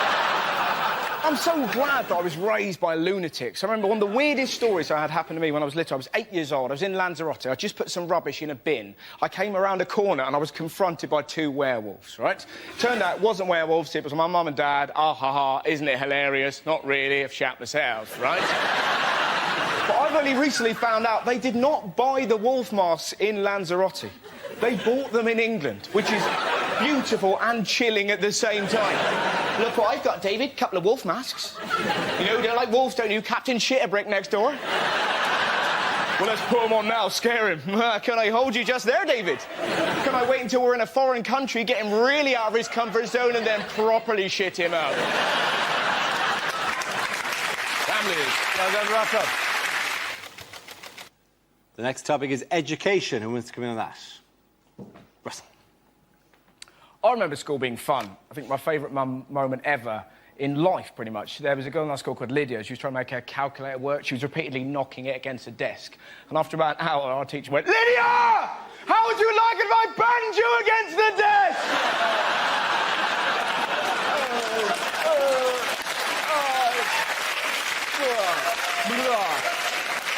It's the greatest day of school. But now it's more sinister, isn't it? Like, they're now talking about teaching 5-year-old sex education. Of course, people are very angry. It's disgusting! It's too much! You're like, calm down. I'm not going to teach them technique. Right, this is how I like to do it, kids. That's right. Kids aren't going to run home, put dolls around a toy car and go, look, Mum, they're dogging, they're dogging. It's going to be some poor teacher trying to talk to 5-year-olds about love. Can you imagine a harder job? Hello, children. I'm here to teach you about love. Good luck with that, mate. I'm off to lick that tree. Thank you very much. Russell. The subject, Russell, is etiquette. It's like ladies with pointy breasts carrying books in a weird way. I'm really socially awkward. I met Jonathan Ross the other day, got really excited. I was having a wee backstage at a gig, and he went, you're thingamajig, aren't you? And for some reason I went, I can be whoever you want me to be. Now, in a toilet, that is just a come on, you know? And with women, it's even worse. I was on a train the other day, and this lady went, excuse me, can you look after my bags whilst I go to the toilet? Now, in that situation, all you've got to do is go, yes. But for some reason, I panicked and went, you're not allowed to go, and it's in the station. So she sits down, going, fair enough, didn't realise you were the poo goblin. Horrible moment. The train wouldn't move. Eventually it did. I swear she looked at me and went, can I go now? Thank you very much, Russell. The next topic is men's health. Who wants to come in on that? Russell. I went to the doctors recently with anal issues. I thought I had cancer, not I can't put my CDs in order. But the terrifying moments, right? So scary, because in your head, I'm going to die, I'm going to die. And I went there and I took down my trousers. Obviously, we had a chat first, and it just... I'm not very well. You see that, mate? This is a chip shop. You've never done it slower in your life. I was just peeling them down. I got them down to about there. Just heard his booming voice go, in the other room. You have a decision to make there. Do you pull them up or do you waddle with pride, right? You waddle, that's what you do. When you waddle, you can't help but giggle. The last thing you need is to be giggling before a man's going to pop his finger in your Richard, because now you're a wiggling target, right? I'll be honest, when the finger goes in, you're not laughing anymore! You're like a red arrow! And that's the moment they chat. How you doing? Fine. You draw the curtains, we've gathered quite a crowd. Look at that, it's Atrium Steps and he's getting violated. I'm Russell!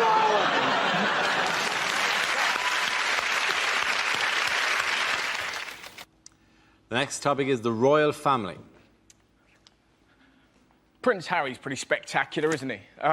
He's wonderful. The Sun really can't make their mind up, because one minute the Sun, he's a war hero, next minute, racist. Make your mind up. We don't mind him killing foreigners, but don't call them names. That appears to be the way they operate, you know? But there's something wonderful about Prince Harry. He must have a weekly show called These Are the Things I've Done. And we'd watch it, wouldn't we? Yeah, a couple of years ago, man, I shaved my pubes, put it on a swan, big wow. Next week, I'm going to light my farts and fondle a gibbon. Come on over!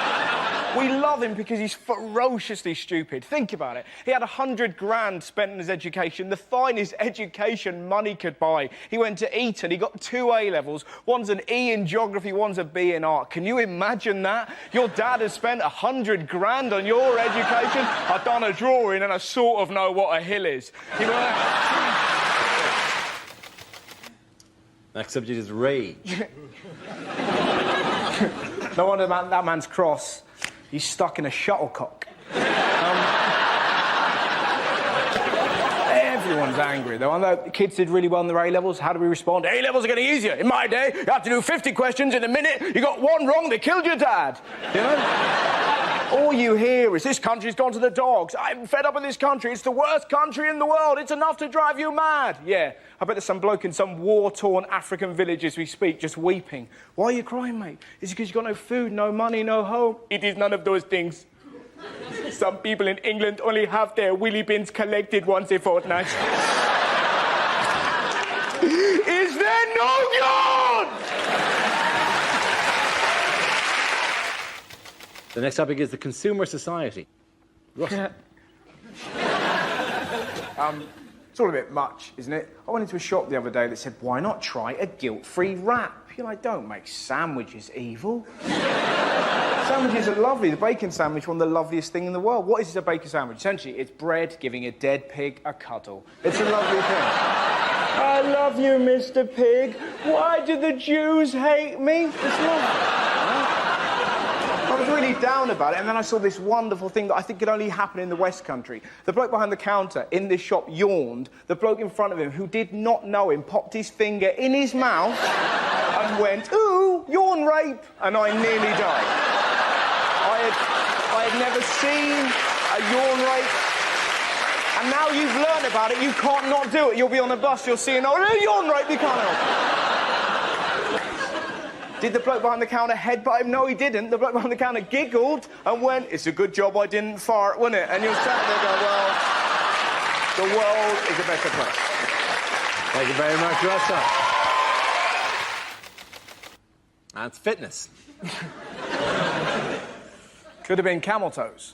Now, I was in the gym the other day. I was in a locker room, and a 5-year-old boy ran in and jumped into a locker. Now, sometimes you know you're just going to have an incident, right? You could hear him in there giggling, like, and you knew what he was going to do. He was going to jump out and scare his mates, because his mates appeared seconds later, like, where's Stephen gone? Where's Stephen? He was there a minute ago. This is most irregular. And he waited, not for his mates, but for 3 huge naked men. It was fantastic. They were kind of walking past, and this little kid leapt at those men like a cat with rabies. It was incredible, right? Just from nowhere, the noise they made, I've never heard a noise like it. They sounded like a tugboat getting molested.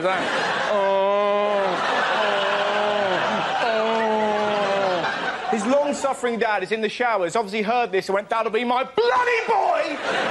Ran back, confronted this glowing hellbeast and went, Stephen, what have I told you about acting up in public? And this little kid cut his dad down with one very simple sentence. Dad, your willy's moving? You're just there going, oh, the world is a better place. The subject is young people. Russell. Funky young people. You know, it's depressing being a kid. I saw this the other day, it nearly killed me. It's a kid who was about 8 years old in a cafe with his mum. He went, here, Mum, doesn't matter how many of these you eat. He was eating a fun-sized Mars bar. Doesn't matter how many of these you eat, it never leads to fun. How depressing is that? It's not a happy meal. Life is suffering, Russell. Life is suffering. It shouldn't be like that when you're 8. When you're 8, you should be excited about the world. Can you remember the first time you saw a rainbow? Can you remember the giddy delirium in your mind? You're like, Dad, there's colours in the sky. I like the sky. I like colours. The two are combined. My mind is literally blown. I need answers, big man. I need answers. Well, that sun is called a rainbow. Oh, my God, it has a name. It has a name. This day can get no better. There's a pot of gold at the end of it. And it's guarded by a tiny leprechaun. Pull over, Dad. Pull over right now. Has anyone ever chased a rainbow? I did. You never forget it. I bet you didn't do this. Me and my little brother took a knife just in case the leprechaun acted up, right? Thank you very much, Russell.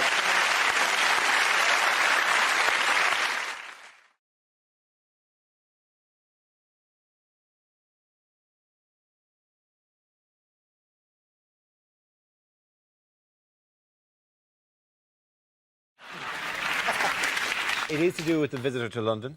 Oh, it's the whale. It's the whale. It's the whale, yes. The actual answer... I've no sympathy for this whale. It died of dehydration. In a river. They're supposed to be nearly as intelligent as man, whales. And this whale died of dehydration. Well, to be fair, the whale didn't request being removed from the river. The whale probably, if asked, if consulted at any stage about what are the major health problems that you could face while being removed from the river, dehydration, he probably would...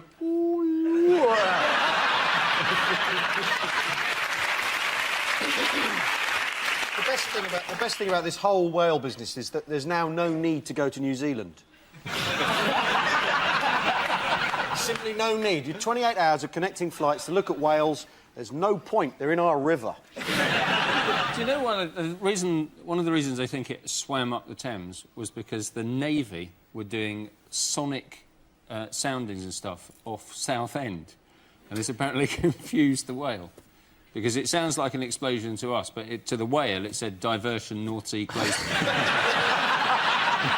Delays possible till November. I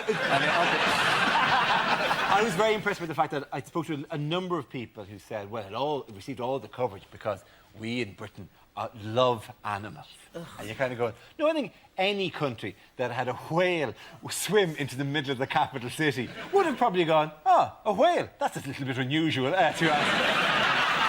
I don't think there's any country in the world that gone, the bloody, like an urban fox or something. The bloody whales are at the bins again. It was the same week, the whale came up the Thames, the same week as Ben Fogle and, James Cracknell rowed across the Atlantic. And the whale was probably thinking, look, if they're going to take my territory, I'm going to London and I'm going to present Cash in the Attic.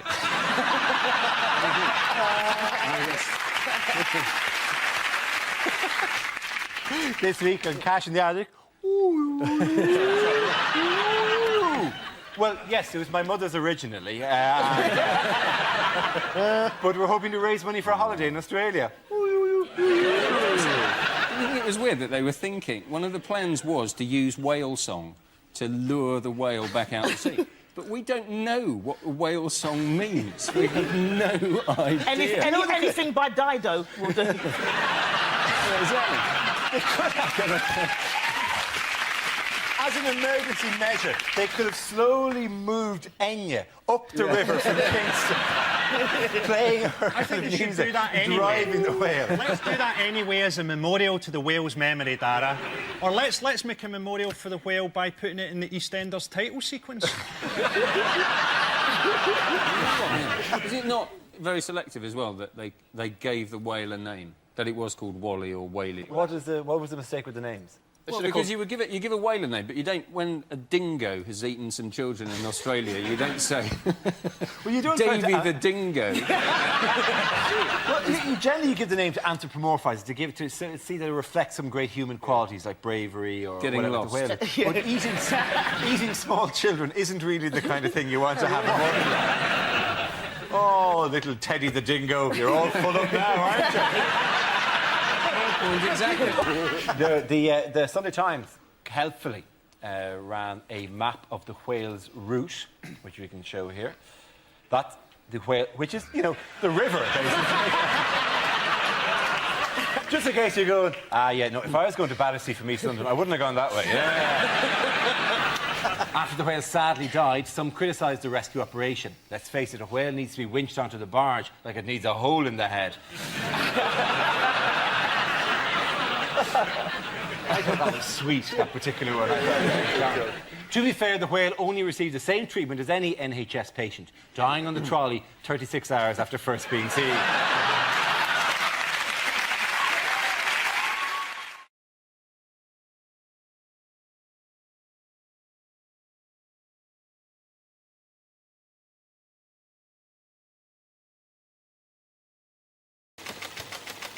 The subject is family. Who wants to come out of that? So, it wasn't easy growing up trying to be a little liberal kid in the most right-wing family in the whole of my town. My dad was the most right-wing person I knew, but always quick to point out, I'm not racist, but. That was the danger word. I'm not racist, but. Or the latest remix, which is even more innocuous and dangerous. All I want to do is have a sensible discussion about immigration. Yeah? Isn't it? All right, no one with that face wants a sensible discussion about anything. I just want to have a sensible little chat in the back of that transit van over there, yeah? Me and my brothers, the rest of your family, Mr. Woollam-a-Woollam-along, whatever your bloody name is, mate, yeah? Get in the van, right? My dad even managed to be prejudiced about my first car decision. How do you even achieve that? By British or German. Do not bring Crappanese onto my driveway, boy. Not only that, but I chose a hybrid car. Part electric, part petrol, papa, right? Another question mark hanging over my sexuality. It's the noise of it when it drove off. Thanks for Sunday lunch. Bye, Daddy. Thank you. Well done. Good mark. OK, that leaves us with Milton. Let's see what you've been left with. Let's spin the wheel. And the topic is jobs.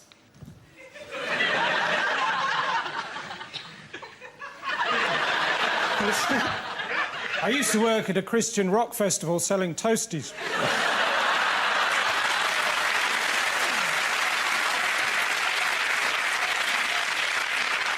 The best day was when I sold this Jewish bloke some yellow ham.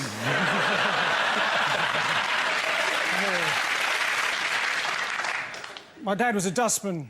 I didn't like him coming to collect us from school, though. Not because I was ashamed he was a dustman, it's just you never knew which day he was going to come.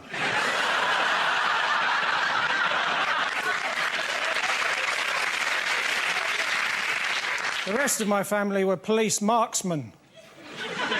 Apart from my grandfather, he was a bank robber.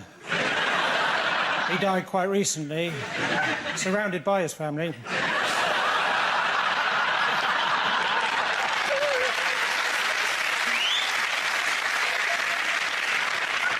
My uncle, he's a police frogman.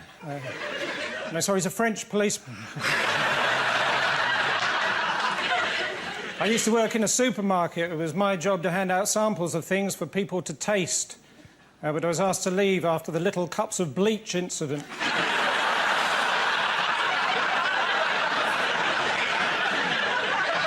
After that, I worked in a pathology lab, but I was asked to leave after one of my reports said cause of death, autopsy.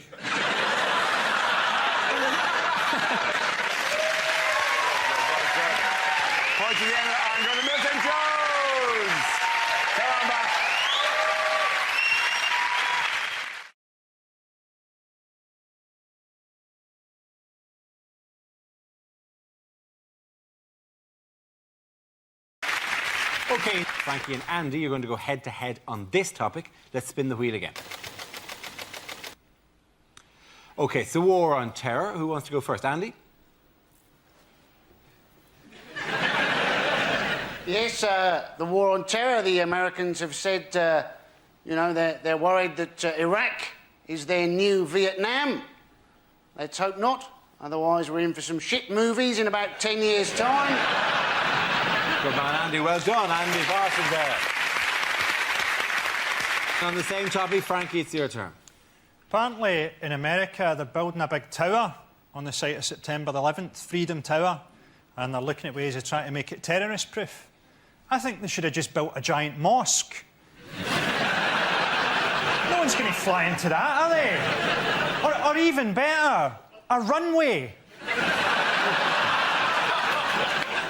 How galling would it be if you hijacked a plane and then had to come in and make a textbook landing? They're always going, oh, don't deal with terrorists. We mustn't deal with terrorists. Let's deal with them. What's Al offering you boys? 100 virgins? We'll give you 50 slags. Or 2 women from Dundee.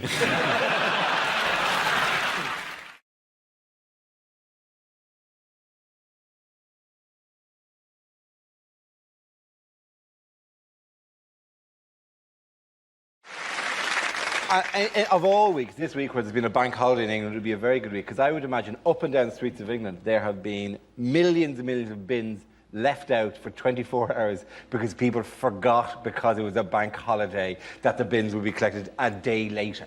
I know if you drove to any street at night, there are loads of bins out that people forgot, because we're stupid, and frankly, we pay money so that you'll do it, so that I don't have to worry about that, and the bin fairies will come along and make the rubbish go away. Can I check something? Are you only supposed to put your bins out, what, on a certain day or something? Yeah, that is the way it works. You're not supposed to leave the bins out and after every meal walk out with a plate and just scoop them into the plate. Well, there you you go, that's what a maverick I am. I'm having 3 shits a day and I'm putting my bins out whenever I want. Nobody stop me. And have you ever noticed that, like, people in your street are getting more and more hostile with you? Yes. Yeah. I thought it was my appearances on this. You're probably quite charmed by that. But the fact that you just pile up household effluence. What if the time that I'm supposed to put my bin out, I'm having one of my 3 long shits? Where are you having long? It's not like a mail train where, like, you have to hold your bin out at exactly the right moment.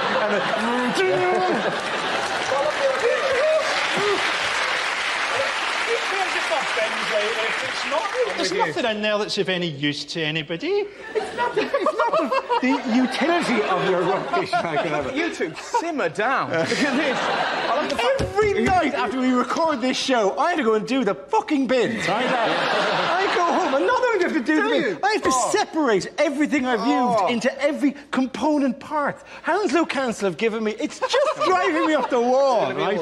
Do you know how bad it is? They give me a bag. They give me a bag. Every 2 weeks, I have to fill a bag with garden waste. Oh, my God. I have to go to parks and collect leaves and put it in the bag.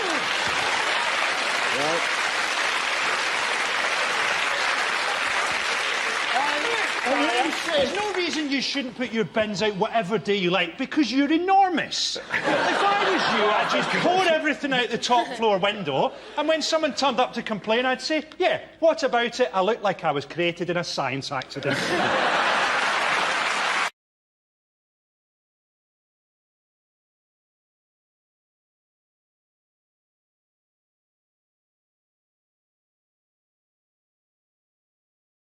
Now we come to scenes we'd like to see. So if everyone can make their way over to the performance area, please. I'll read out this week's topics and then we'll see what our panellists can come up with. OK, here we go. The first subject is unlikely things to hear at Euro 2012. And there we see in the stands John Terry's wife. And with his arm around her, Rio Ferdinand.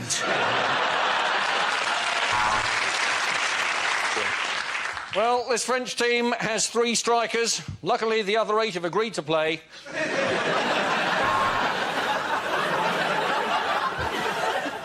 Tonight's game is in the incredible city of Kiev. The outskirts are sort of crispy crumbly.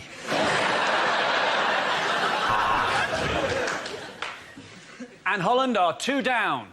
Yes, I've finished the crossword. And the Greeks have reached the quarter-final. If only they'd had a massive bet on that.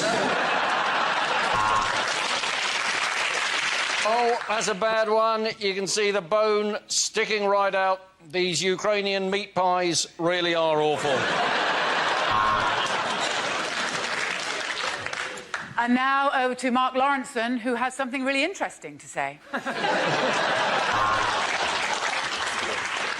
Well, I've never seen that on a pitch before. It seems the referee really is a wanker.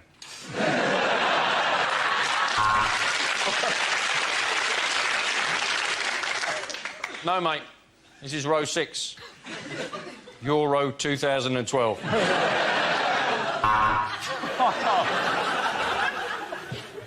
Here in Ukraine, we launch campaign. Kick football out of racism.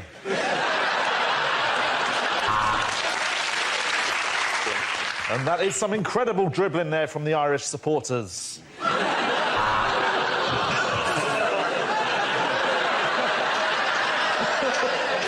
Sorry. And things are about to turn ugly as we go back to the studio to Adrian Childs.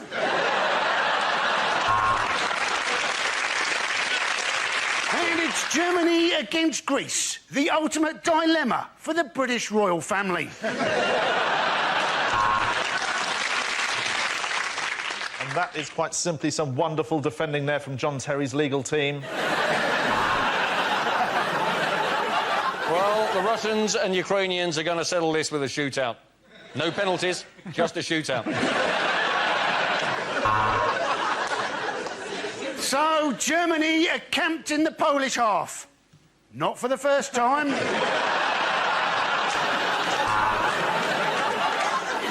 And Rooney's trying to get round the keeper. but his keeper's not letting him out of his cage.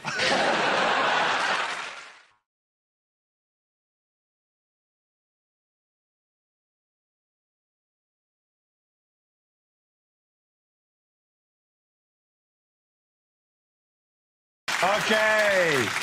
The next topic is unlikely things for a continuity announcer to say. ITV2 next, what Katie did next. Which I'm guessing is get her tits out and marry some thick prick for publicity purposes.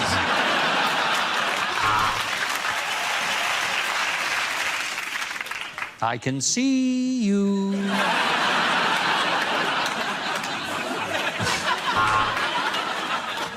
A very special episode of Songs of Praise now, coming live from Stringfellows. That was Game of Thrones, and if you're affected by any of the issues raised in that show, what the fuck is wrong with your family?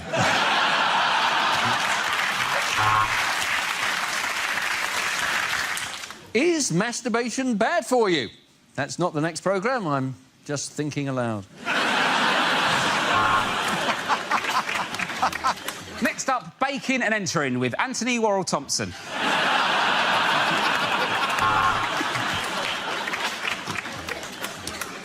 Next up, Ross Kemp meets one of America's toughest gangs. But before that, a minute's silence for Ross Kemp.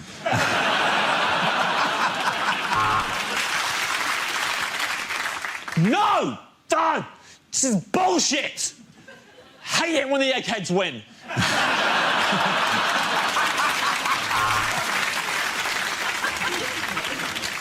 Now on Channel 4, one born every minute, including graphic scenes of childbirth that some viewers may find inspiration to get a coil.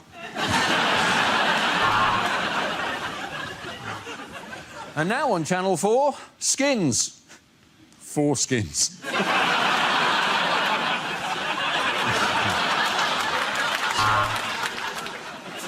Next up on Channel 4, +1, -2, divided by 3, countdown.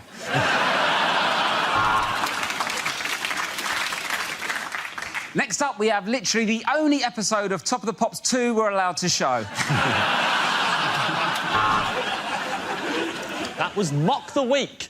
Wasn't it weird when one of them said the exact same thing I'm saying right now? Still, talented fella.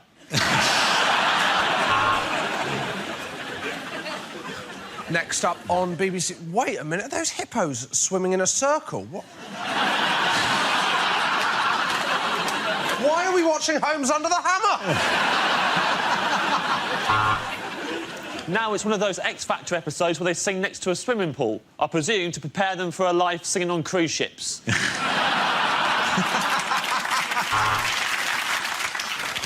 You're watching the adult channel +1, because that Viagra's taking a while to kick in. Well, next up, it's Midlands Today, so if you're watching in the Orkneys, you can fuck off. At the end of that round, the points go to James here and Rob.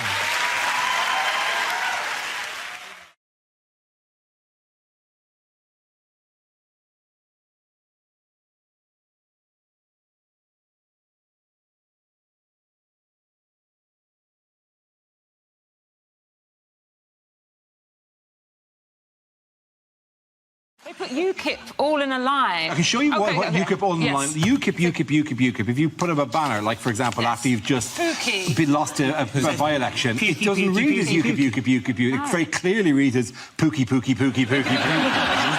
I'm voting Pookie. What does Pookie mean in Malaysian? It's a word for a female set of genitalia. It's vagina!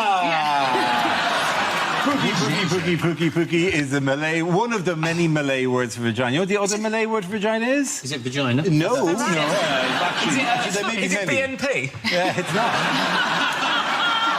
It's Farage, isn't it? Farage, spelled F-A-R-A-J. Farage also means vagina. The Malays have so many wonderful words for vagina, and all of them are nicer than the word vagina. Maybe that's why he wants independence from all other countries, because Farage means fanny in all those countries. So I'm sick of it. It doesn't affect your political career. There is genuinely a member of the House of Lords called Lady Garden. How did Farage upstage the new leader? What did he do? Oh, did he go swimming naked? He did go, yes. Well, pants on, skinny dipping, they've called it. It's a very odd celebration, though, isn't it? To celebrate leaving Europe by stripping off and swimming towards it. Yeah. I think... Serious suggestion here. Oh, yeah. Hello, by the way. I realise I haven't said hello to you today. Hello, James. Good to see you. Hello, good to see you all. My main point...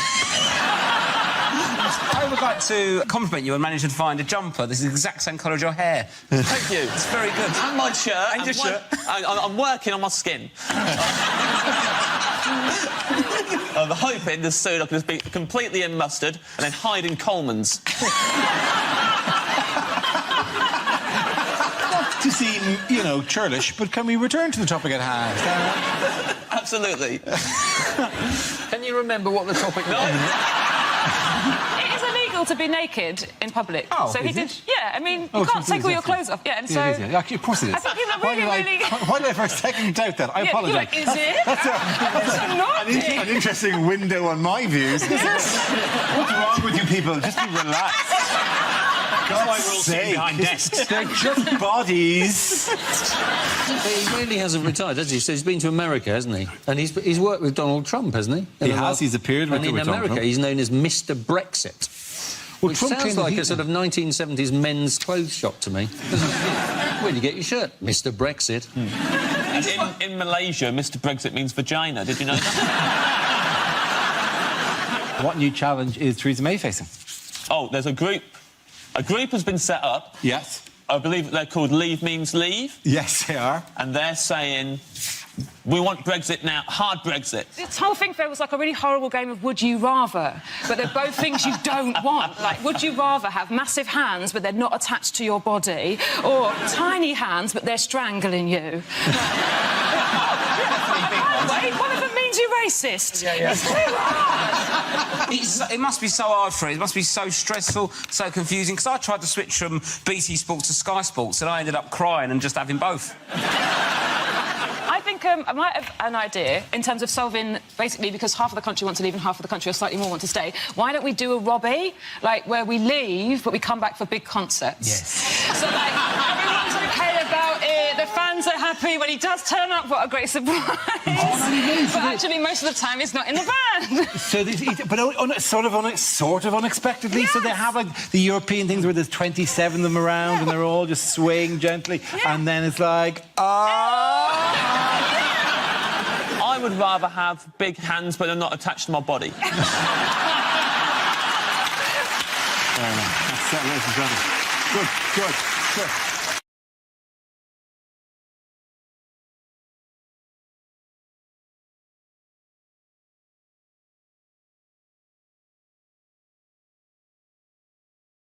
Unlikely things to hear at the World Cup. And here comes the Irish team.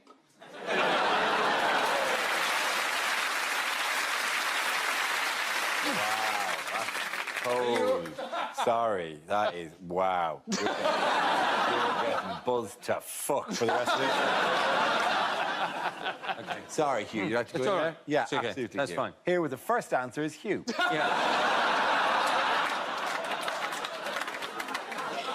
And here come the Irish team.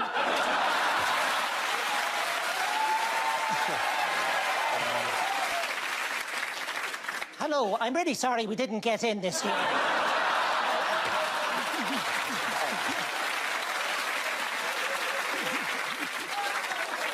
And up in the stand, the Uruguayan women with their chant, Uruguay, and I'm a gwirl.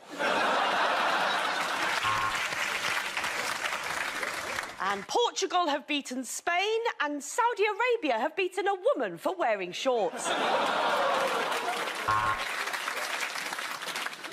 Jamie Vardy managed 4 shots in the first half, 3 Sambucas and a Skittles vodka. And that is a great shot from the Russian, but unfortunately the journalist has survived. So it's Panama's first time at the tournament, but they have been doing FIFA's accounts. And Sterling has taken a dive. That's it for financial news. Back to the football. Well, it's official. England are out. And we can go back to identifying people with flags in their windows as racist. Well, let's have a look at the Swedish bench. $12.99 from IKEA.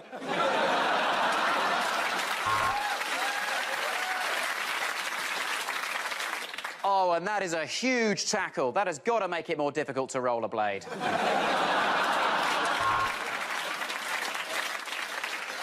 Brilliant goalkeeper, David De Gea. Midfield maestro, Mesut Ozil. Fast forward.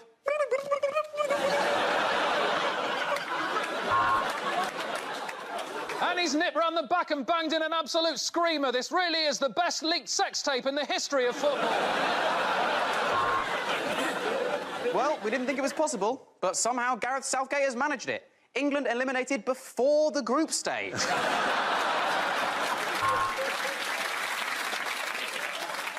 Well, at 2-1 down, Iran had to do something, so they brought on their secret weapon, a 14-megaton intercontinental ballistic missile. If you've just tuned in to England versus Germany, what are you doing, mate? Love Island is on. Well, it looks like semis for Croatia. I wish they had worn bigger shorts.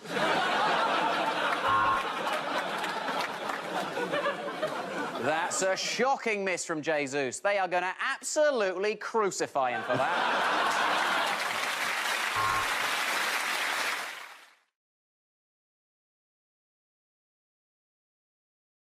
Things you wouldn't hear in a charity appeal. British Red Cross.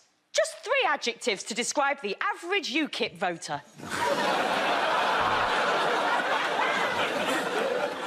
Stuck in a chair, barely able to move. Please help us get Dara walking again.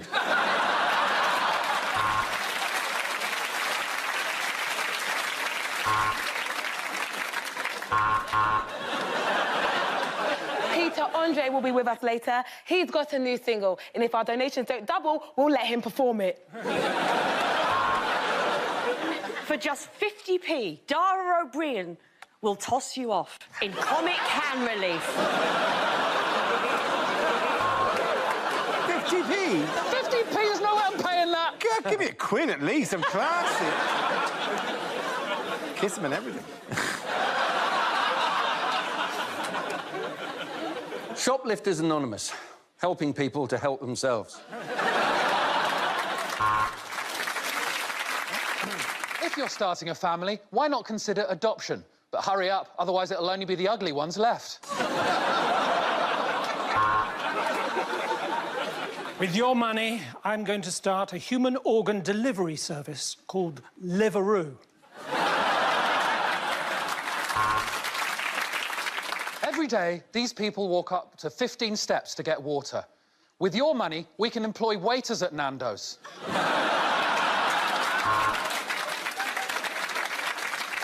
At the National Trust, for just £70 a year, you can have unlimited access to national treasures, like the gardens of Stour Head or the sumptuous interior of Judi Dench.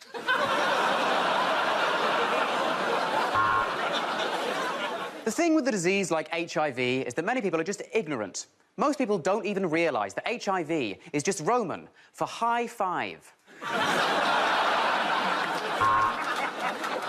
Robin needs clean, cold water and something nutritious to eat, because last night he got shit-faced.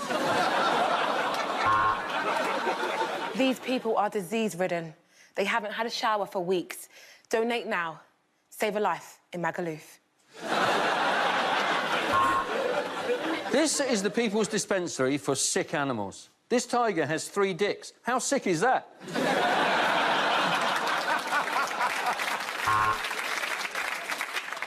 Give a man a duck and he'll feed himself for a week. Teach a man to duck and he'll avoid low-flying objects.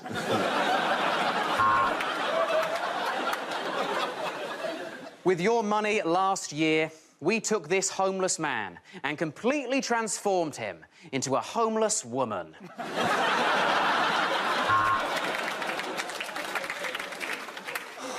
And now on Comic Relief, it's time for some harrowing footage as the cast of Birds of a Feather sing the hits from Greece. Between you and me, those rescue cats can't even swim, let alone rescue anyone.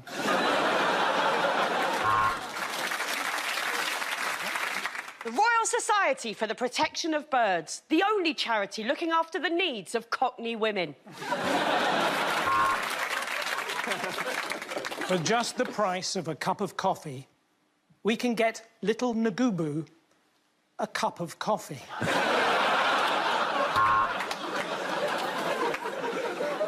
Pale, sad and hungry. We're raising money for the Irish football team. OK, game up now. Points go to Milk and Hugh and Angela.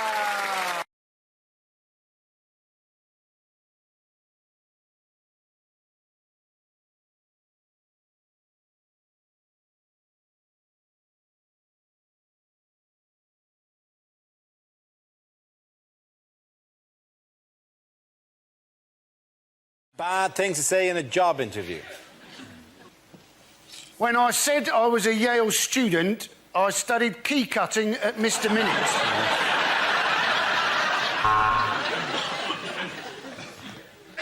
Why do we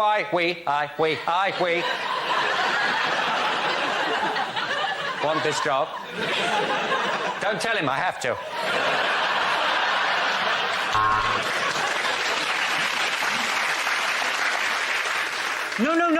No, I applaud your policy of positive discrimination, and that's why I blacked up.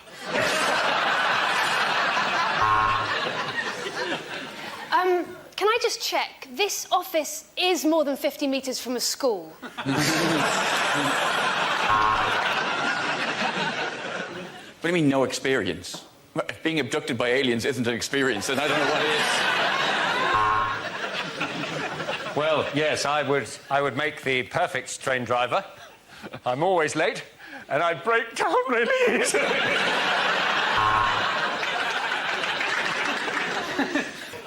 I think I'd make a very good diplomat. I'd like to live in Paris with all the other parasites.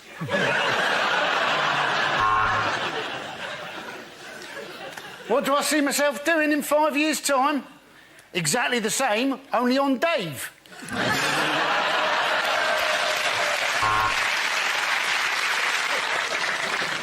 Thank you for seeing me. I hope you don't mind if I stay sat down for a moment. I've got a little erection bubbling away.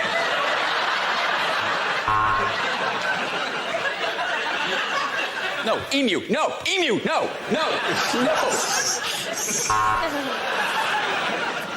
What can I bring to this job? How about the photocopier from my last office? Yes, well, in spite of my lack of medical experience, I still think of gynecology as a calling. What are my weaknesses? Fat birds.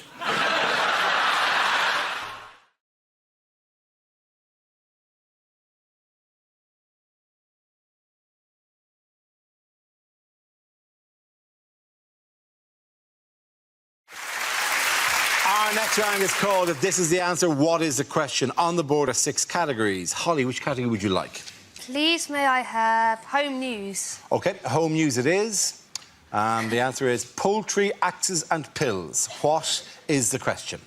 Is this the ingredients for the hardest ever episode of Ready, Steady, Cook? Is it what gave my sister the hen night she wasn't expecting? Is it what 3 things are inadvisable to smuggle up your arse? What are the only 3 ways I can still get the horn? Is it what is the actual title of an aisle in Aldi?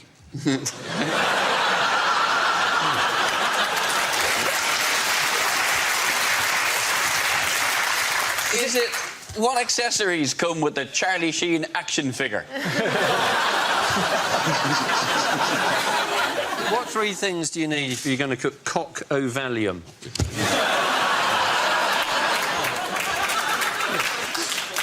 Is it a night out of Bill Cosby? Is it what respectively makes you a threat to vegans, trees and headaches?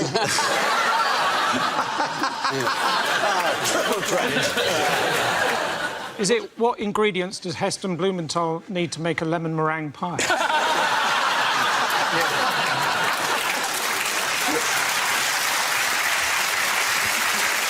What are the only 3 things the BBC haven't managed to build a bake-off-style show around?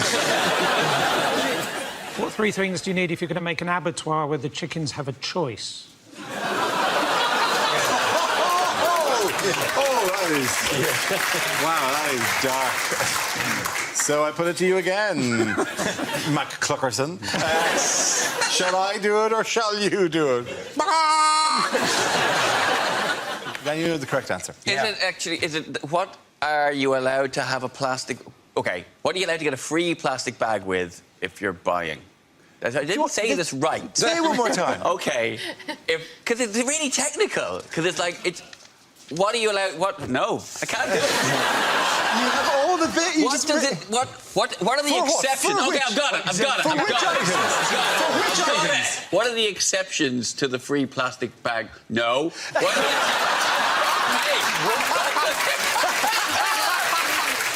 Yeah, I've got it! Okay. What 3 products would exempt you from the 5p charge on a plastic bag? That's absolutely right.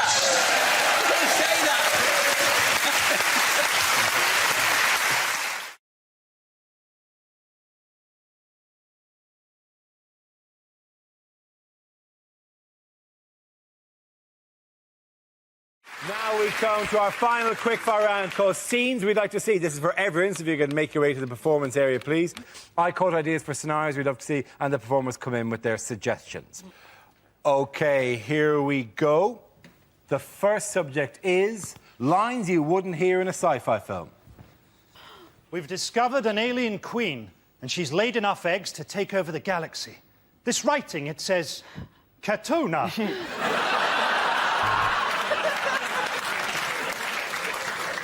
I am C-3PO. This is my cousin, WD-40. All right, Chewie, you look different after that back sack and crack wax.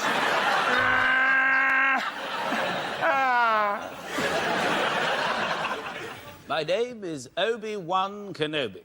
This is my brother, Oh Be Careful, my sister, Oh Behave, my dog, Oh Be a Sport. Use the Force, Luke. I've run out of lubricant.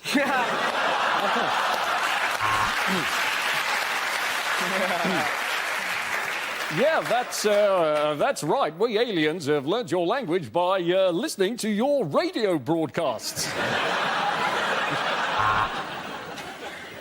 The androids are going berserk, Captain. Let's try switching them off and then on again. Stardate 2171.6. Captain's log. Still won't flush. I'll try again later. Vader, you look like a big black dildo.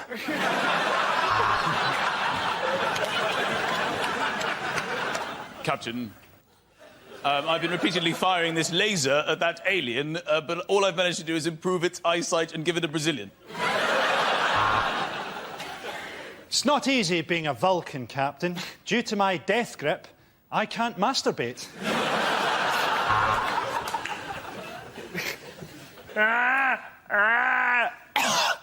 Had that hairball in there for years. You're loving Chewie. I need to break into the Death Star's computer system. Who knows Darth Maul's mother's maiden name? Captain, the ethereal sounds being made by this beautiful dying creature from another world is some funky shit.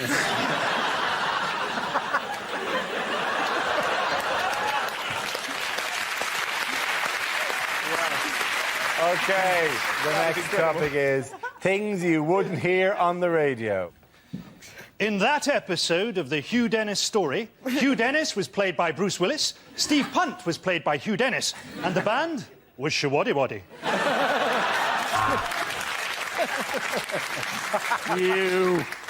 You touch my turnips and I'll fuck you up.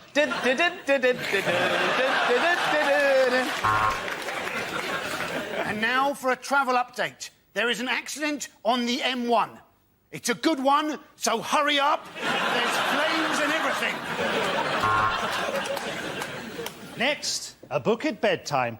Martin Jarvis reads the speeches of Hitler in a high-pitched girl's voice. Good afternoon, this is Radio 4 and I have a regional accent.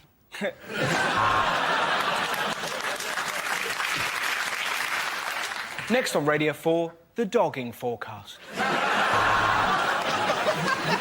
Here on Traffic Watch, we're predicting long delays on the M4, where I'm about to hit my ex-wife's car with this helicopter.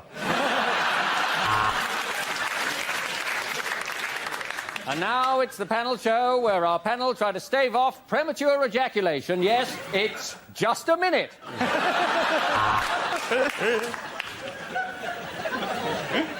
Good morning, this is Breakfast with Tony Blackburn. I'm not actually on the radio, I've broken into your kitchen. Do you want toast?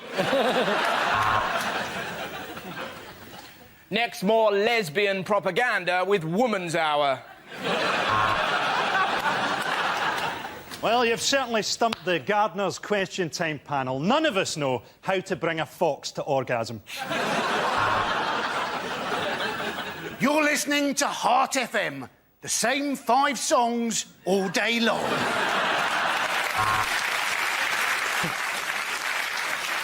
"6 a.m, welcome to the breakfast show. Who's up at 6 a.m? My wife's leaving me. My dad didn't get up at 6 a.m and he was a fucking minor." OK, then that round the points go to Frankie, Hugh and Michael.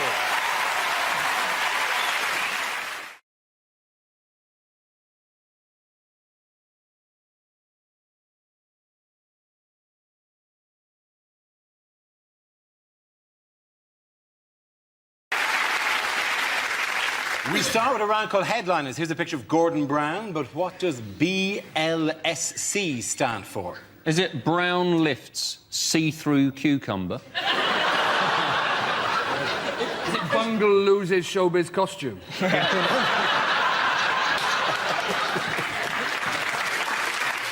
Is it Bonnie Langford's sex change? To be honest, what a world it would be if that's the answer. More likely to vote for him if he was Bonnie Langford. Really? What an election poster as well. Gordon Brown, because I used to be Bonnie Langford. If you don't vote for me, I'll scream and scream and scream. Has he just been asked to describe himself and he's gone, balls like swinging coconuts? Has he just been asked to describe himself and he's gone, bad leader, shocking chancellor? Yeah. Having it. Wow. We're having it tonight. Is it Brown levitates scared child? The one that's just out of shot. Has it got nothing to do with Gordon Brown? Is it Berlusconi's lover, 17? We all know you spell with a K here. Also, I love the idea that maybe you've just done that and there's a horse at home watching. Going, Sugar cubes? Sugar cubes? Yeah. Oh, yeah. Is he screaming, bring laxatives, situation's critical?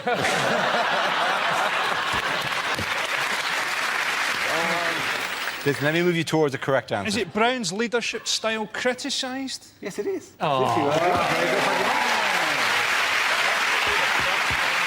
Yes, the answer I was looking for was Brown's leadership style criticised. This is the news that Gordon Brown has come under renewed criticism this week for his style of leadership. He was compared by one Labour MP to a mafia boss. In what way is he possibly like a mafia boss? Well, we know for one way he's not, is he? Because let's face it, if he said to the public, I'll make you an offer you can't refuse, everybody would still go, no. Is it a case of mistaken identity where somebody thought they woke up next to a horse's head, but what they'd actually done was just fallen asleep in a cabinet meeting next to Margaret Beckett? Caroline Flint basically got sacked by Brown and then said that the entire cabinet was really laddish. And you're like, what? Miliband and Alistair Darling? Watch out, we're going to Ayia Napa. Yeah. He said that Brown was scary and had an intimidating side. Yeah. And you think, well, why doesn't he show that to anybody? Why doesn't he intimidate Al-Qaeda? Why doesn't he intimidate David Cameron? Why is it that the personality he chooses to present to the world is of an old woman's cushion that's been left out in the back garden for cats to piss on? Gordon Brown is so devoid of any life, that if he was a cartoon character, this is the stage where they'd be drafting in a sidekick. Is anyone else sort of puzzled that Gordon Brown's nephew's in the cabinet and that he's a raccoon? To be honest, though, Frankie might have hit upon something genius there, because... Really? Yeah, no, listen. No, because the Labour Party basically need a new frontman. And the raccoon idea is good, but they should go for that little fella out of the Compare the Meerkat advert, because he is possibly the most popular thing in the country. Yeah, he is. Imagine that. Simple. Clicks his head, economy fixed. Meerkat! Why is he Russian? Why is the meerkat Russian? I've never understood that. Was he dressed up in a stately home? These are questions... It's never been made clear to me. You're making the mistake of imagining that we need something popular to defeat Gordon Brown. You know, you don't need a meerkat. Herpes would beat Gordon Brown. Let's be honest. You mean more as a psychic? I don't think herpes would make a good psychic, though. I'm Gordon Brown, and here's my psychic. Yeah, you can see it manifest itself on the corner of my mouth. The ladies have said, haven't they? They said he needs to tone down his dark side. Yes. They appear to have confused him with Darth Vader. But maybe they're right. Maybe it's going to turn out, in fact, David Cameron is, in fact, Gordon Brown's son. We broke it first. I'd love if that happened. Because Cameron, by the way, Cameron, big fan of the show, by the way. I met Cameron during the week in BBC Radio 2, just in the corridor, and he went, hello, and I went, hello, and he went, oh, yeah, Mock the Week, very good. That Boyle chap. Because he keeps on having a go. I don't know. We just kind of went, because we both like, I had nothing more to add. You sure it wasn't just in his hit list to MI5, that Boyle chap? Make it look like an accident.